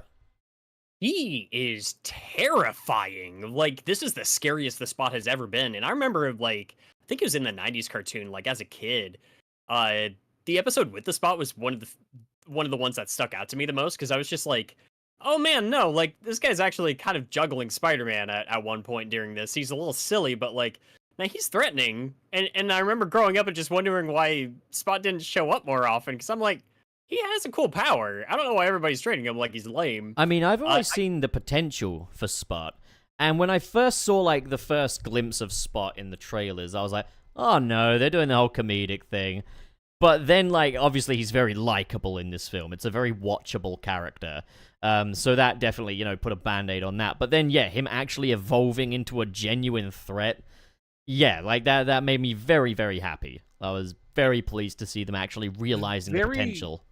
Very excellently played by Jason Schwartzman, too, who has played both of those types of characters very, very, very well. It's hard for me to disassociate just how silly he is because he's in, like, every Wes Anderson flick. But, yeah, no, he got properly scary when he needed to. I was really, really impressed because, yeah, like, he was a proper joke, and then all of a sudden he's not. Just really Good Cow is still the funniest thing. It was one of those where, like, so in the newest TMNT movie, there's this one joke that gets brought up a couple of times, and the further it goes, I remember there being a point where I'm just like, okay, you guys are running this gag into the ground a little bit, and then there comes a point in the movie where they double down on it, and it just becomes so much funnier than it was anywhere else in the movie. Yeah, I was the exact same way where I was like, this is getting a little old now, guys. Come on. Oh wait, are we talking about the pointing? No, I'm talking about the holes. I'm talking about Spot talking about the hole. Yeah. I think what sold it for me was just the guy in the background. He was just, man, can you stop talking about your holes? You're making everybody really uncomfortable. And I'm just that took me out. I thought that was fucking funny. Can we talk I like? remember Sorry, go on. I was just gonna say, I remember they like made that crack a couple of times, and I'm just like, okay, yeah, holes, funny. That's very funny. And then it's just lampshading it in such a dry way was just really, really funny. Am I the only one who's now kind of done with the Spider-Man pointing meme in movies now? I'm over it, and I never want to look at two Spider-Man pointing at each other ever again. It's right. Not like I've had so many people in my comments say, "Well, I found it really funny." It's like, good for you, buddy, but I'm done with it. It's done to death at this point. That's what I mean, though, about like how almost just how common like multiverse Spider-Man is. Like even when MCU's going wild with multiverse itself, just how commonplace it is to the point where we can get tired of seeing multiple Spider-Men point at each other. It's 3 times on the silver screen. When they did it in the in Across the Spider-Verse, and they do it among like a million different Spider-Men, I was just like, okay, that's a funny way to kind of escalate that. Now cap it there. Never again. I agree. It's that point where the meme's like, okay, we got everybody from the office out front. This is as big as it's gonna get. You're done. I remember being a little worried when like in the Spider-Man game for the PS4, in the first DLC, there's a moment where like Spidey is like ordering a pizza, and I'm just like, hey, you guys are ratting off the memes a little bit there, aren't you? It wasn't too bad. It was just like, yeah. It would have been more like the nose of them, like pizza time or something. It's like, listen, I love Spider-Man 2. I love Spider-Man 2. I don't even say Pizza Time again, though. I don't need that either, and I think sometimes it's funniest if you just leave it where it is. It's But I'm funny something because of a it wasn't scientist intended. myself. It's funny because it wasn't even intended to be funny. So much of what's hilarious about the Raimi trilogy now is stuff that was never intended to be funny. It's just I that think that was I don't know if supposed it to was be ever intended to be mildly. funny. I just say like there's like it's just earnest. I Yeah, would imagine definitely. like while they're writing the movie, directing it, acting it, I'm sure a lot of those lines probably did chuckle at them themselves. I would imagine they did. But it looks yeah, like but they're it's the having an sincerity earnest, that it's genuine delivered fun. with, you know? It's Yeah, not like yeah. it's not not gurn at the self-aware. audience, wink, nudge, you know? It's like Yeah. because It's a that's very another different thing, like thing, that yeah. perfectly like highlights like the difference in like MCU humor and like good Spider-Man humor, I guess, is like you've got the scene in Spider-Man 2 where J. Jonah Jameson says like a guy called Dr. Octavius ends up with 8 arms. What are the odds? Like that's earnest. Then you've got No Way Home, where it's like, what's your actual name? You know, like A lot of it's framing and timing, and it's definitely one And of those who's words. delivering it? yeah, like Yeah, delivery is a and- big factor. I found like I do grow tired of humor as a crutch in comic book movies, and one example of this is The Flash, and it's one of those things where looking back at clips, I'm like, did you really need to have him pull a face every time there's a comedic moment? Like Ezra Miller just gurning at the camera. It's like, I get it, it's comedy. Like, I like that the Spider-Verse movies are a little more subtle than that, you know? They're still very comedic, but it's delivered with earnesty, bit like in the Well- Raimi trilogy, and when it's not, it hits still, you know? They're brisk. It happens and they move on. It's just like it might annoy me in some other places, but it actually did kind of land for me when they had that huge throwdown in the art museum, and then one of the guys in the background just takes a second. He's like, "Yeah, I think it's a Banksy," and it was like we did that joke in the first movie already, but yeah, you know what? You got one more out of me. I don't know. It's if a you it's can a pull fun it little off third time, self-referential. but- Also, that Well, one yeah. kid that's always in the background with that creepy smile. Yeah. That's the thing is like if this were like an MCU thing, he'd be like front and center on the camera, and the whole music would pause, you know. But like, It's kind of like when SpongeBob was just like, "Oh, we need to do an entire episode about the guy who screams my leg." It's just like, buddy, the more attention you draw to the joke, the less funny it is. Yeah, that's the problem with. I mean, that's the problem with the Doc Ock joke in general. It's like, okay, we got the joke. It was told quicker, and it was 20 years ago. and also it's like, kid, get off your fucking high horse. You call yourself Spider-Man. you Yeah. met a guy called Doctor Strange. You live in this fantastical world. I'm pretty sure the name Dr. Octavius isn't that big of a deal at this point. I mean, that's the other thing too, right? Like, it was funny when he was like, "Oh, we're using our fake names." Okay, I'm Spider-Man. Like that was fine. Earnest delivery. Yeah, But- It's and- the and difference that's- between feeling like a comedic moment in a film and an SNL skit. I mean, yeah, like if they had just said, "Okay, not even the weirdest thing I've heard this week," and you just carried on or something like that, Yeah, you know, perfect, Like, literally perfect. Like, I remember making a joke or like a little post on Twitter at one point where I was just like, man, when they eventually get to Doctor Doom, if You anybody know cracks it. any jokes about his name, he needs I to be obliterated on the fucking I spot. mean that. Like when you made that joke, I was like, "That is like you need to write that movie because that is like the perfect joke. Like that is the only time it'll ever be acceptable again." Like at this point, they need to be tired. You know, I want to hear people being like, "You know what I miss? I miss just not having half of New York City blown up. I miss just being able to just go to yoga without being Yeah. kidnapped. You know, just shit like that."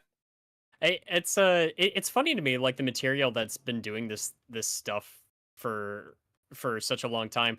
I remember one of the funniest things I remember seeing as a kid was actually in like the Digimon anime. There's a point in the show where like the kids spend all this time in this digital landscape and they're fighting monsters and everything all the time. Eventually they make it back to the real world and some of the Digimon follow them through. And people are horrified at first, and they're trying to keep a bunch of this a secret, but it's this cataclysmic event. And eventually, all these giant kaiju battles happening every day just becomes so commonplace. There's this one scene where you have two giant monsters fighting each other in the background, and you have one guy walk up to another just in the foreground, just be like, it's like, "Hey, you waiting for the train? Yeah. What's your schedule today? Oh, same old, same old." There's just like a giant parrot just getting bodied by a T-Rex in the background. It's like the kind of Just a casual like they call it like you like pick up your phone like, hey boss, I'm gonna be like 15, and then like something crashes 20 minutes late, like something like that. That'd be cute. yeah. Just, Again, like Miles feeling so nonchalant about his eyes go narrow and he's just like, oh god, take care of this fucking thing that's on the train tracks. Yeah. Just something I did want to draw some attention to is the pedigree of filmmaking in these Spider-Verse movies is ridiculously high. Like, even divorced from the animation. Like, the animation only elevates it, in my opinion. It doesn't, it elevates the brilliance of the filmmaking and storytelling that's here. But it's like, there's things like the shot where Gwen is on, like, this gargoyle on the clock tower, and she walks around to the bottom of it, and the camera swings with her. It's like, there's not really any reason why we can't have that in live action. That kind of camera work. Like, as it is, I do think the camera work in, like, the John Watts movies and stuff, they make use of the kinetic camera quite well, but we can do more. Like, these Spider-Verse movies, not only are they breaking new ground with animation, I think they're breaking new ground with just filmmaking in general. Also, I gotta say it again, the score by Daniel Pemberton is incredible. That's the kind of soundscape that I want for the Sonic movies. Just all kinds of different sounds, different textures, and just that final track when all the spider people are stood together, gonna go into war. It's before the cliffhanger, and it's like Daniel Pemberton was just like asked, how many drums do you want? It's just like, yes. Like, it goes so hard. There's a lot of clear and present, like, danger intent with so much of the score. I will say I think I need to sit down and try to give it another listen. I think the first movie, that score I have an easier time listening to independently.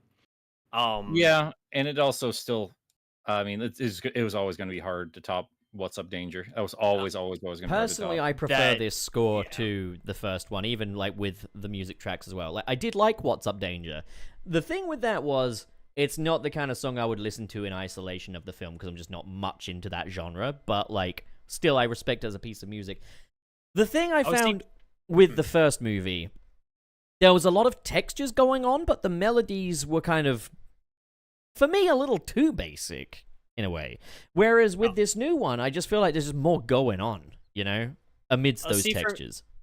Yeah, see, I felt the opposite. I thought, like, some of the simplicity for the melodies in the first one were kind of to its benefit. Miles's main theme just hits so hard, but it's also like, so Peter had his own theme in that one, like the first Peter Parker, and that stuck out in my mind. The scene after the collider blows up and Peter is just like there telling Miles like, hey, here's the stuff that you need to do, or like everyone is gonna die. Like, the score for that scene, like, oh my god, I feel it in my guts every time I hear it. It's subtle, but it's powerful, and it's like a lot of the score in Across the Spider-Verse is really good too, and I think it stands out really well. It's not of a lesser quality, but there are definitely portions where I almost felt like, again, like it almost had too much going on, to the point where a lot of it almost just kind of felt like noise. For me, I thought there was much more of a thematic landscape to the new one compared to the first. Because, like, Gwen's got a theme now, Miguel's got a theme. Like, when you see Kilometers Immorales come out and he's the Prowler, like, you're hearing, like, a distorted version of that Prowler theme as well playing as he's coming out. But what I also love is just in those final scenes, again, the final track on the soundtrack, Start a Band, just incredible. But you've got Miles's sort of responsibility theme with the horns playing. You've got the sound of the Prowler's fucking siren thing going off. You've got the drum beat from Gwen's introduction earlier playing as she's coming on screen. And it's just all firing off on all cylinders.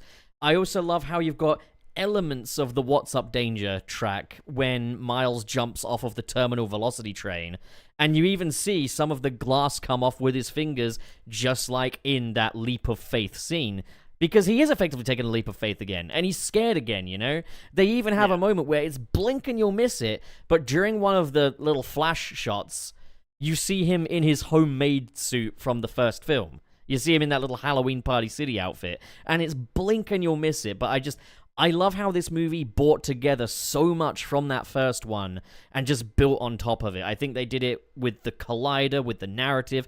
I think they did it with the music and the filmmaking too. And I just think it's top of the line. the best of the best as far as filmmaking goes. I think I need to see the movie again before I can really kind of let it sink in, because I've had years for the first movie to really sink in, but it's still hard for me to. I can't even think of any music from that movie currently. Like the first movie, like just when the Prowler hits, it's terrifying. Like they really just wove the music in with everything that was happening in such a beautifully cohesive way. Like that's why that first movie works as good as it does. Not to take away from that second one as well. Because again, like I'm sure it's just amazing. It's just like I think this is more of a matter of I saw this movie once a couple months ago. If you listen to But- one track from the soundtrack, listen to Start a Band. Yeah. I'm sure I'm gonna be re-listening to this. Like I just need to actually sit down. Also, and actually do the it. Nova York chase music is so good as well. How there's so little orchestral in this soundtrack that when it has a moment of just pure orchestral, it's like, oh god, you know it's serious now. You know? Yeah, Definitely. Yeah. and that's I love that too. It's like again, it's just there's something so clean about a lot of the stuff in the first one.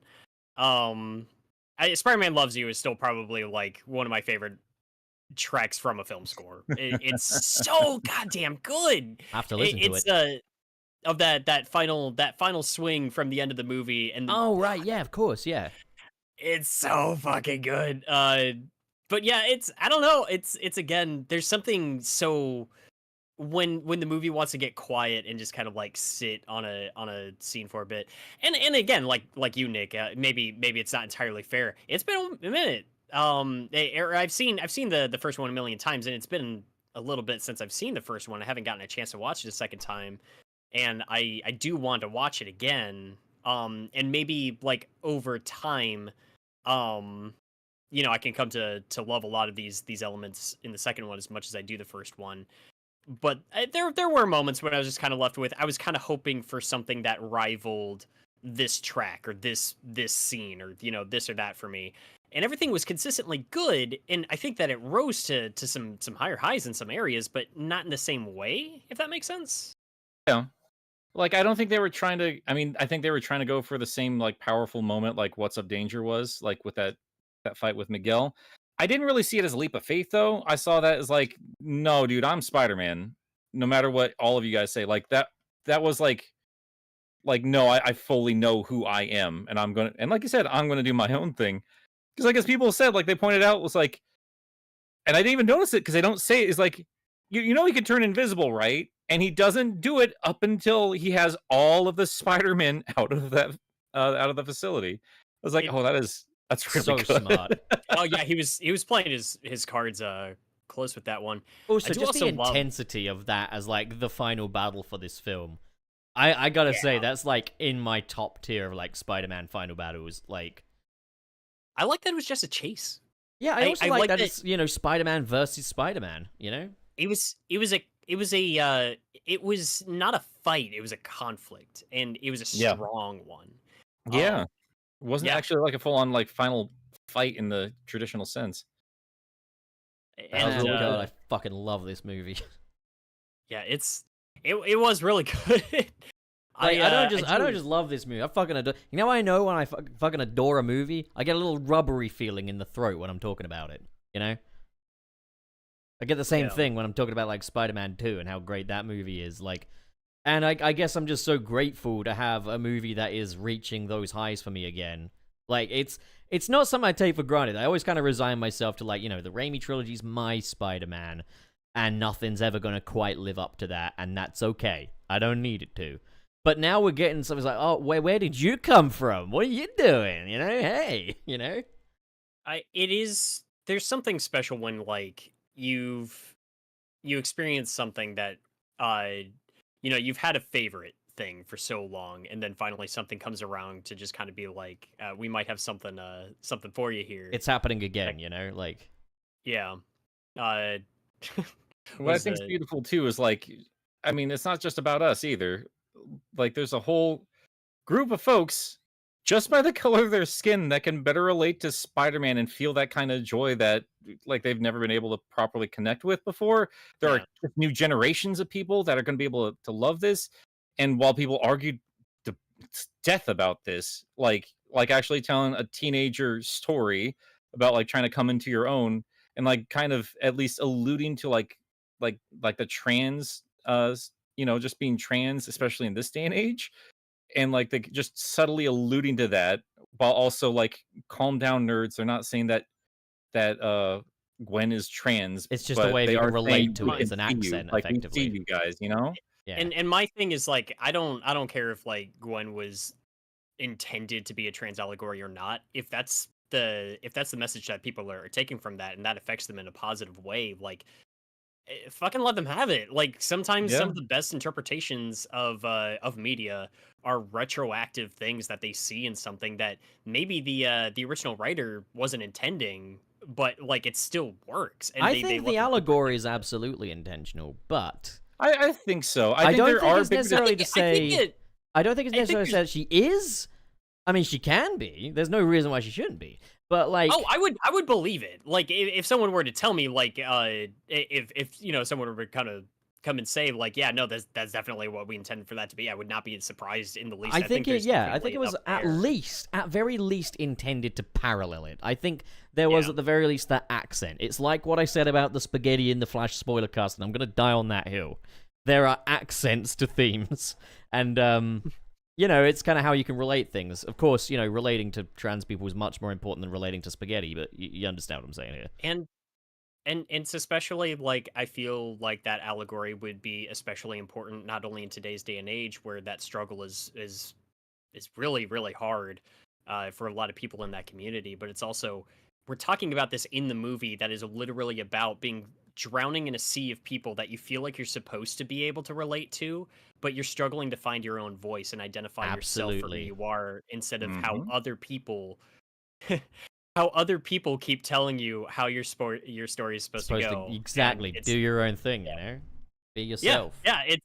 I think it works perfectly, and I think that theme stands strong in this movie. And I do want to stress, I feel like I've been mean to this poor thing. I did really really enjoy this movie, and anything that I've had to criticize about it or me saying is just like yeah, I do still kind of prefer the first movie. I do still love this, and I think that they knocked it out of the park with a lot of what they were trying to accomplish here. And I think hand this to any other team, to any other like writers or animes or anything like that, they dropped the ball. This team made it work, damn it, and it was really good. My other thing is Yeah. also, like, I'm absolutely not against this being a two-part thing. Like, you're doing something bigger than just one movie, and I appreciate that. But I tell you what, more than making a case for a two-part movie, they made a case for a fucking 4-hour movie with this. Like, I could have gone for a 4-hour one. I could have gone for a fucking 6-hour one. If it's all this good, I could go for a 6-hour Spider-Verse. I don't care.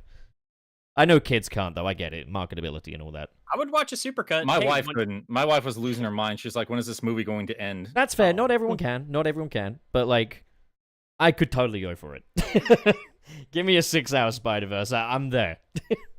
Yeah, I think it's fine like splitting it up into parts. And again, like I do agree.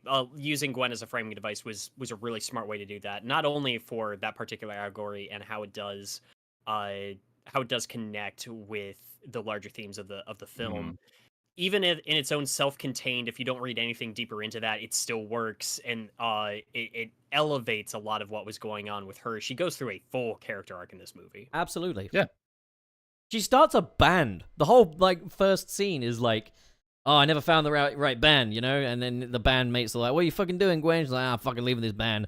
And then like at the end, she's like, "I started the band," and it's like, it's the band of the Spider Pit. This is fucking cool. This is a good ass movie. And it's also like it's pulling a lot from the first movie in a smart way, where here's this person who secluded herself, who said, "Hey, I don't do friends. Like that's not me anymore. I'm not even going to try because of what's happened to me in the past." Now that she's on the verge of losing another one, she's just like, "No, I'm taking all of these friends that I've made to go save the person that taught me how to connect with people again." And that's great. Yeah. I mean, so I don't know. I think they did a really good job just being like kind of mixing between like, hey, I have the experience, I've got age on my side, like you need to listen to me in some level, but also like even if I'm young, doesn't make me wrong. You know, like trust your own intuition Yeah, a bit Nick. here. Like if you're like feeling something doesn't feel right, explore that. You know, like if something's not sitting with you, you need to explore that. You need to really challenge yourself and those around you, even if it's a tough conversation and might hurt feelings. So I thought they did a great job with all of that. So, boys, round table, just go around. Best movie ever or worst movie ever? Best movie ever. Wayne? If we're really gonna pull, I'm gonna Weekly steal Planet. from Weekly Mr. Planet. I love the Weekly I'm- Planet. I'm Wayne's boss for Mr. Sunday Movies, and I say best movie ever. I love them maybe a little too much. Oh, they're great. I love those boys. Best Yeah, they're podcast great. ever. And they did a fun video about RoboCop earlier today. God, they're so They fucking did. funny. They did. I listened to that while I was driving around doing my chores. Yeah. I want to be them. That's the podcast I aspire to be. Across the Spider-Verse, best movie ever. Loved it. Are there some gripes that I have? Sure. No, I there's do, none. At the same time, I have complete faith that a lot of that can either be explained away, especially with the third one, which I'm confident they'll knock out of the park. Take your fucking time though. Like don't Yeet. Dude, but Don't- also Yeah, I remember, wanna you get to ended on a that. cliffhanger, so be decent. yeah. I wanted to talk yeah. about that a little bit here because the movie was originally meant to come out next year. And then we learned that Gwen Stacy's voice actor had not recorded any lines, It's just ridiculous. I was just which like, what? is insane. That and the fact that I from this comes from like one of the ones that was leaking a lot of Spider-Man No Way Home stuff. Allegedly, the release date for the third one is 2026 at the earliest, and that's a long time to wait after a cliffhanger. I'm just saying. I'm already 30. It's worth the wait. It'll be worth I the can wait, wait. but it hurts. It was fun being there, and there was definitely a point where I was just like, oh, this is where the movie's leaving off. And I was just like, this is cool though. This is cinema history. Like we're gonna remember that. I hadn't felt that since like the ending of Infinity War. I I'm was just thinking like- that. I was thinking like, this is Infinity War, but better because all Yes. Spider-Man. Yeah, there's very few times I'm sitting in movies and just really emotionally invested with everything that's happened. Like actually on the edge of my seat, like I'm in this world with these guys. Most of the times, like, yeah, that was all right, I guess. I have Okay. I have a question, and this has popped up in my head. This is speculation hour. In the third movie, I think it's all possible, and I'm wondering about this, and I have a reason. Do you think Hopi's going to become a problem? No, No, Think so? no. Okay. no, we love Hobie. I think they did a great great heel turn, like where you expect it's gonna go, like, oh, this is gonna be like a weird love triangle. It was like, no, yeah, he's more than just here to, for Miles to conquer. This is a Would it not also be This is super Nick Chronicle. inappropriate given that Hobie's like an adult? I Well, don't care. that's more of like a I don't want them to try to make Hobie an antagonistic force in the third one, because there's a part of me that's just like a lesser project would be like, oh yeah, he's complete anarchist, he doesn't live by rules or consistency, and he's gonna flip on a dime and become a threat later on, and I hope that's not the case because I like him so much. I don't know, that was just kind of like popped into my head once or twice. Also, though, there definitely seemed to be something going on between Miles and that synthetic purple spider lady. So Because they looked at each other once. I don't buy no, that shit. there's definitely like their spider senses tingle when they look, and then like Gwen keeps webbing him away from her. I don't know. I don't think it is, but like I get the feeling that there is kind of like a double negative in there to kind of throw you off the scent a little. I feel like they had one cute interaction. I think people are going a little too far with that. I don't know. think What do Just you the, guys think about how inconsistent they were between merchandising designs and the final designs for these characters? Because that one really stuck out to me. oh yeah, I love Yeah. my Miles Morales action figure that looks nothing like the one from the movie. Yeah, It's still a cool or figure. Spider Bite, who has a completely different design from what she has in the movie. Does she? Well, Let me take a that's look. my thing. This was a Yeah. messy production, and I think it shows in areas outside of the movie Oh itself. God, she's completely different. Yeah. Oh, that's so Uh, different. Oh man. Very, very weird. um, Very, very weird. I do just want to talk about costumes real quick. I love Miles's new suit. It's clean as hell. I'm glad they made the jokes. About the me too, bleeding from because the I was pits. thinking the exact same way. I remember you when I bleeding from first the- saw it, I was a little disappointed that they'd gotten rid of the really nice translation of classic Miles from the first Spider-Verse movie. And admittedly, it's kind of criminal how little screen time that suit gets. But I think we might see it in the short whenever that comes out. Like, where is that? But, I love the new one. I think it's got very much Miles' own identity to it. The fact that it doesn't even have webs, you know? This ain't Peter. This is Miles. And I like that they're Yeah. still going for the graffiti look, too. I hope they'll stick with the graffiti look. I got a buddy who's like, I hope he gets the comic suit in the next one. I was like, no, man, you gotta get the graffiti. The graffiti. It's him. We got the video game We live in a version day of and that. age, like, part of the reason why, and this is me kind of being a hypocrite, when I was saying, like, hey, this thing can do its own thing, and that's okay. Part of the fun of seeing stuff on the big screen is seeing these stories and these things we love properly translated in ways that we couldn't experience them otherwise.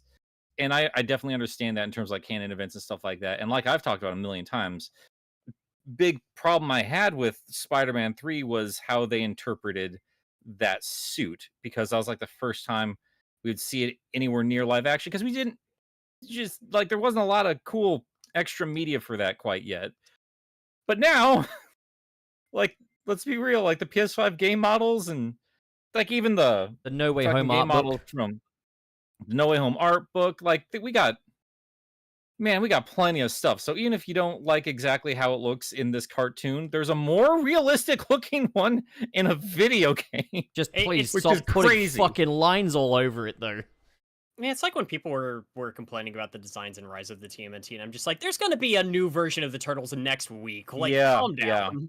Yeah, at this point, like if you actually cared, you'd pay more attention to the Turtles in general.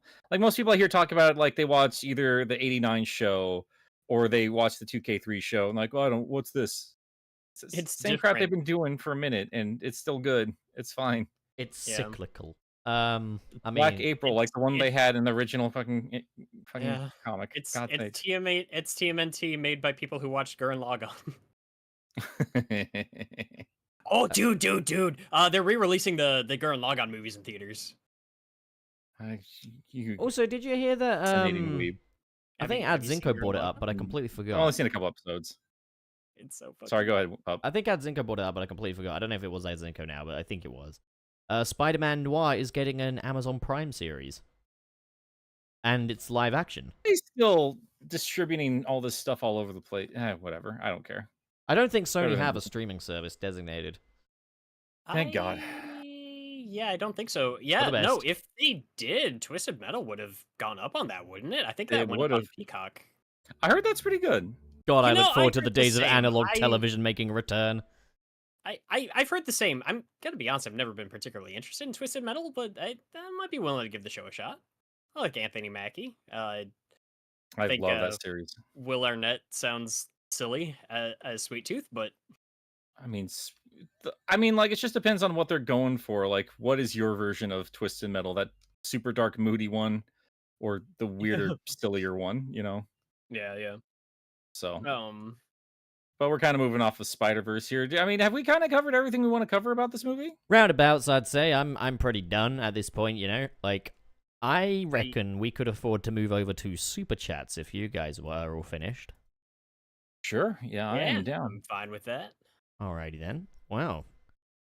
Hang on. Sorry, I'm just checking something on my computer. Do you want to get the first one, Nick? I can't because I'm trying to move over to the screen and it's not letting me. We got our pal Jamal there we with go. $2. Happy Anyway. B Theory, guys. Milk Bro forever, Wallace. He ain't kidding. No, He ain't ever kid a damn day in his life. All right. Give me What we just a got? second. I really gotta pee. Give me only 1 second. OzJam, you keep throwing money our way. I hope you can afford this. Oh my god, because the next four are all OzJam. But thank you. ATSV, a amazing Spider-Man amazing animated film. One issue with it, I was promised a Deku figurine in Miles' room, and I was robbed by. I don't know what that image was supposed to be. Also, hi gamers and juices. He loves his juices. Alright, I guess I'll go up now. OzJam H with $4.99. Thank you, OzJam. How do you feel about the new costumes? Personally, I like the bleeding arms look now, but I also enjoy Pavida's new look more than his comic look. I agree, it's got more his own identity. I agree. Yeah, definitely much, much better than Spider-Man India from the Spider-Verse comic. Yeah. All right, Wayne. Wayne.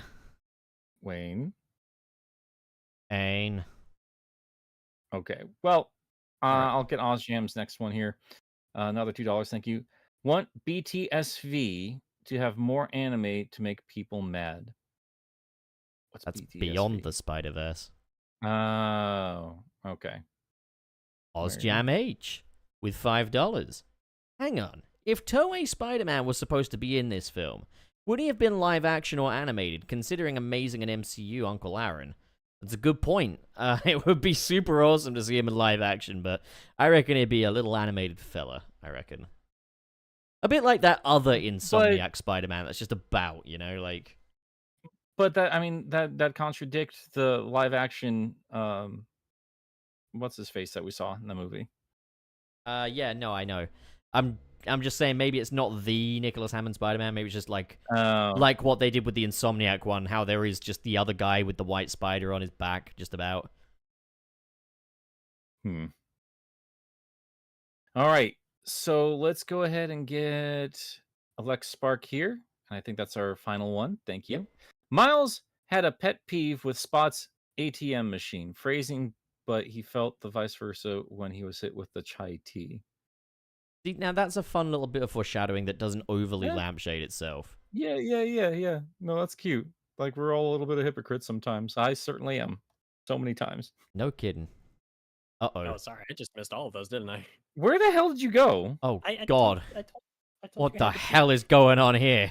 You said, did you tell it to us or did you tell it to a pillow? Because I didn't hear you. I told you. Yeah, Jesus Christ, we Yes, have a you scary missed all new of it. enemy for when we're doing these. That means you get none of the super chats. Yeah, Same you with don't Gilly and get a Suris. share, you're out. Oh, look, there's Sweet Tooth. Oh, God. Are you guys seeing this? What are you doing, pup? We have a new adversary. It's not showing up on the stream, depending on how far behind it is. Well, You know what? Hey, there are a couple little things here that we did not talk about that I think I'm seeing in the comments here that we should mention. First off, did anybody else feel like Cyborg, Super, or Spider-Woman was supposed to be a bigger deal? God, imagine paying the $40 for the deluxe Marvel Legends figure, only for it to barely show up in the film. Yeah, I was expecting her to be one of the core ones that they... Did she talk? Like, did she say anything? No, she has I no don't lines. know. And also, another one, I cannot believe we missed this. Lego Spider-Man. Oh, That's yeah. cute. He was fun. What I It loved is- about that is, like, it's also, like, it looks homemade. It is funny. I feel like a lot of people interpreted a part of that a little differently than I did, where they're just like, oh man, Lego Spider-Man is the only one that Miguel actually respects. I'm just like, oh, I thought he was being sarcastic. Like, he sounded kind of out of breath when he said it. He was just like, thank you, Lego Peter, you're one of our best. Oh, like, God, it's got Wayne. I thought he was catch being that. I didn't catch any exasperation from him. maybe it was in my head. I don't know. It's everybody's just like, oh man, he loves him, but I'm just like, are you sure? He sounded like he was just saying that was part of his job. No, I took it. Just took it as like kind of an ironic joke. Like, you wouldn't expect much from a little silly toy version of Spider-Man, but turns out he's probably one of the most efficient ones out of all of them. Obviously, Like, mentioned that's this very briefly, but do you reckon the live-action Prowler was actually the MCU version, given that he's played by Donald Glover? Well, yeah, Not like a variant. yeah. Yeah, It's kind of a great way to, like, showcase I mean, they him. mentioned the fucking MCU in this movie. They do, but they don't mention it in accordance with him, though. No, but I mean, it's fine a place for it to be as any, and it just kind of correlates. I feel like, given, that it's just a cameo, it could literally also have nothing to do with the MCU, and it just be they brought in Donald Glover because That's what I was thinking. Is it could be either or. Either way, like, it's one of those things where I was like, are they gonna follow up on that? Like in the MCU, and it's like, I am at least satisfied that we did get to see him kind of as a Prowler, even if only brief. Yeah, no, I like that. I will say I'm interested to see if we ever get more of like Hobie Brown Prowler, because that was the Prowler that I knew as a kid. Yeah. Um, That was an interesting twist. I'd completely forgotten until I'd actually looked up the name Hobie Brown. Like, oh right, oh damn. yeah, which to be fair, I think Spider-Punk in the comics was also Hobie Brown. He was, and he was a killer yeah. too. There's like a panel of him like smashing open the president's head with a guitar, Man, and yeah, there's why like not? so many brains and stuff coming out. It's awesome. Yeah. Does this version of Hobie have Venom Strike powers? We don't know yet. Yeah, because I mean, he seems to know a lot about how Miles's work. Yeah, And that's it seems kind like of up no in one the was air equipped there. for that Venom Strike either. No, but I think that's what I like about in terms of like subtle little bits of continuity between this and the other. Also, kind of like the spider Yeah, glitching out in the first movie, but just like how big of a deal they made about like the unique powers that that Miles has compared to the other spiders in that first movie, Yeah. and how they kept pressing like you're different from the other spiders for this reason, this reason, this reason, and he was banking on them not being prepared for the venom shock and for his invisibility. To be exactly. fair, I think that was also that. I think it was Peter Beast Parker. I think for any of them is their first time ever interacting with other spider people. I mean, that first movie, yeah, Yeah. that's fair. That's totally fair. Um, I like that, even though, like, I don't know, it just felt like I don't know. Miles has gotten so good at his job at Spider-Man, like they weren't really quite prepared.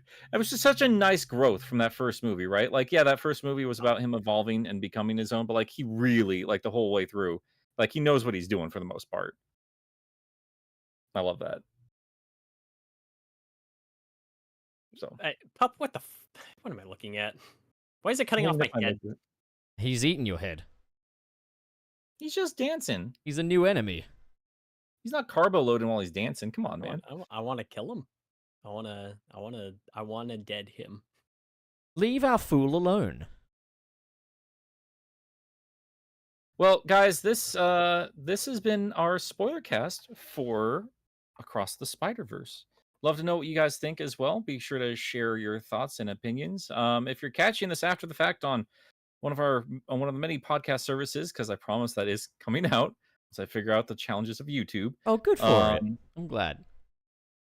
But be sure you can check us out live on YouTube every Monday morning now, while we talk about Sonic the Hedgehog, and when there's not a lot of Sonic to talk about, whatever crazy crap comes out of our mouths. It's usually a fun time. Ever tell you about the dream where I had where the poop was actually coming out of my mouth because I kept coughing it up? And if you want to see him throw more poop out of his mouth, you can check out some of his videos on his channel. You can find Channel Pup at Channel Pup. What have you recently put out, or what are you working on, bud? Well, the most recent thing to come out was the Spider-Man Lotus review. So make of that what you will. And I haven't finished that up. I'm like three-fourths of the way through that video. It's a good video. Thanks, man. Very honest look at that thing. Hell yeah. But I don't know what's coming next. I have no idea what to make next. If anyone has any ideas, just shoot them my way. Do you guys have any ideas? Yeah, I'm using them for my videos. Yeah, but do you have any ideas that you wouldn't make a video on? No, not usually. Damn. Do I sound like a man with ideas? Wayne? I have deadlines, not ideas. Right, well, okay. Friends. All right. And you can find Wayne at Wayne is Boss on his YouTube channel. Wayne, how's that Digimon World 2 video coming along? I'm still working on the script. You still got a lot of fun stuff you can check out for him. And if you want to check out more Wayne talking about Spider-Man, he does indeed have a plethora of Spidey videos along with Pup here. I have a couple myself. You can find me over on Game Apologist, a lot of Sonic. But you dig a little bit deeper in there, you're going to find every version of Spider-Man 3, a review of a Spider-Man something. I don't know. I have like 3 Spider-Man movies. And when it comes to Wayne, those are the ones to watch. Watch the Spider-Man ones. Ignore everything else. Oh, yeah. God, no. Jesus. There we go. Perfect. I might try to stream Bomb Rush Cyberpunk this weekend. That'll be fun. Can you stream That'd be Spider-Man? Cool. When's that coming out? When's the game coming out? Do we know? Is that Tomorrow. October? Yes. I think it's literally a couple of days after Superstars drops, so... Oh, Spider-Man. Yeah, October something. It's going to be a good month, I reckon. Like, I'm looking forward to having both of those games. I feel like there was something else, like... Super Mario Wonder. There's a bunch of Mario stuff, too. I'll wait until Mario goes on sale. That's fine. Mario's I got reviews to do. Mario has never been a priority purchase for me. Mario is fine. Anytime I can talk about anything that Sonic fans might also be interested that's not Sonic, I jump right the hell on top of it. And I'm curious about it, too. That's the thing is, though, like, 98% of the time I play a Mario game, I'm like, wow, that was a masterpiece. But then I'm just never excited for it, though, you know? I like Mario, but man, I don't think that there's a single Mario game I've ever played that I wouldn't drop for a lot of other stuff. I really like the 3D ones. Super Mario Odyssey is a masterpiece. I like 3D World. That one was fun. That was also a masterpiece. I love Galaxy. I absolutely adore Galaxy. I still need to properly play Galaxy. I need to try to get into Galaxy again. I hated it the first time I played it. You weird boy, What is your problem? I thought it felt weird, and I just hated the stupid pointer controls with the stupid Wii remote. I thought I did too. I was excited for the 3D All Stars so I could finally play it with a controller. Yeah. And then they make you use your finger. Well, I hate using my finger. That's whatever. That's whatever there. I bought a stylus for that. Like, it had burned into me because I haven't played the game since it first originally released. I was like, I still wanted to shake my hand to make them spin. I was like, calm down. Just press a button. I hate using touchscreen because I hate getting my fingers on things. Like, I hate smears. I'm one of those people that the slightest little smear on my screen and I will wipe it off. I hate it. Just play it on your on a TV screen. Well, I can now. Yeah, I just didn't have a TV for a while. You know how it is. I see. It was annoying me in that too because I was playing it on the TV with a Pro controller, and it's just like every small movement of my hand was just like causing this stupid thing to start floating all over the screen. I'm just like, go the fuck away! I don't need you. Also, for the longest time, I had a Switch Lite. Let's not forget that. Oh, fair enough. Well, I had no choice back at the time.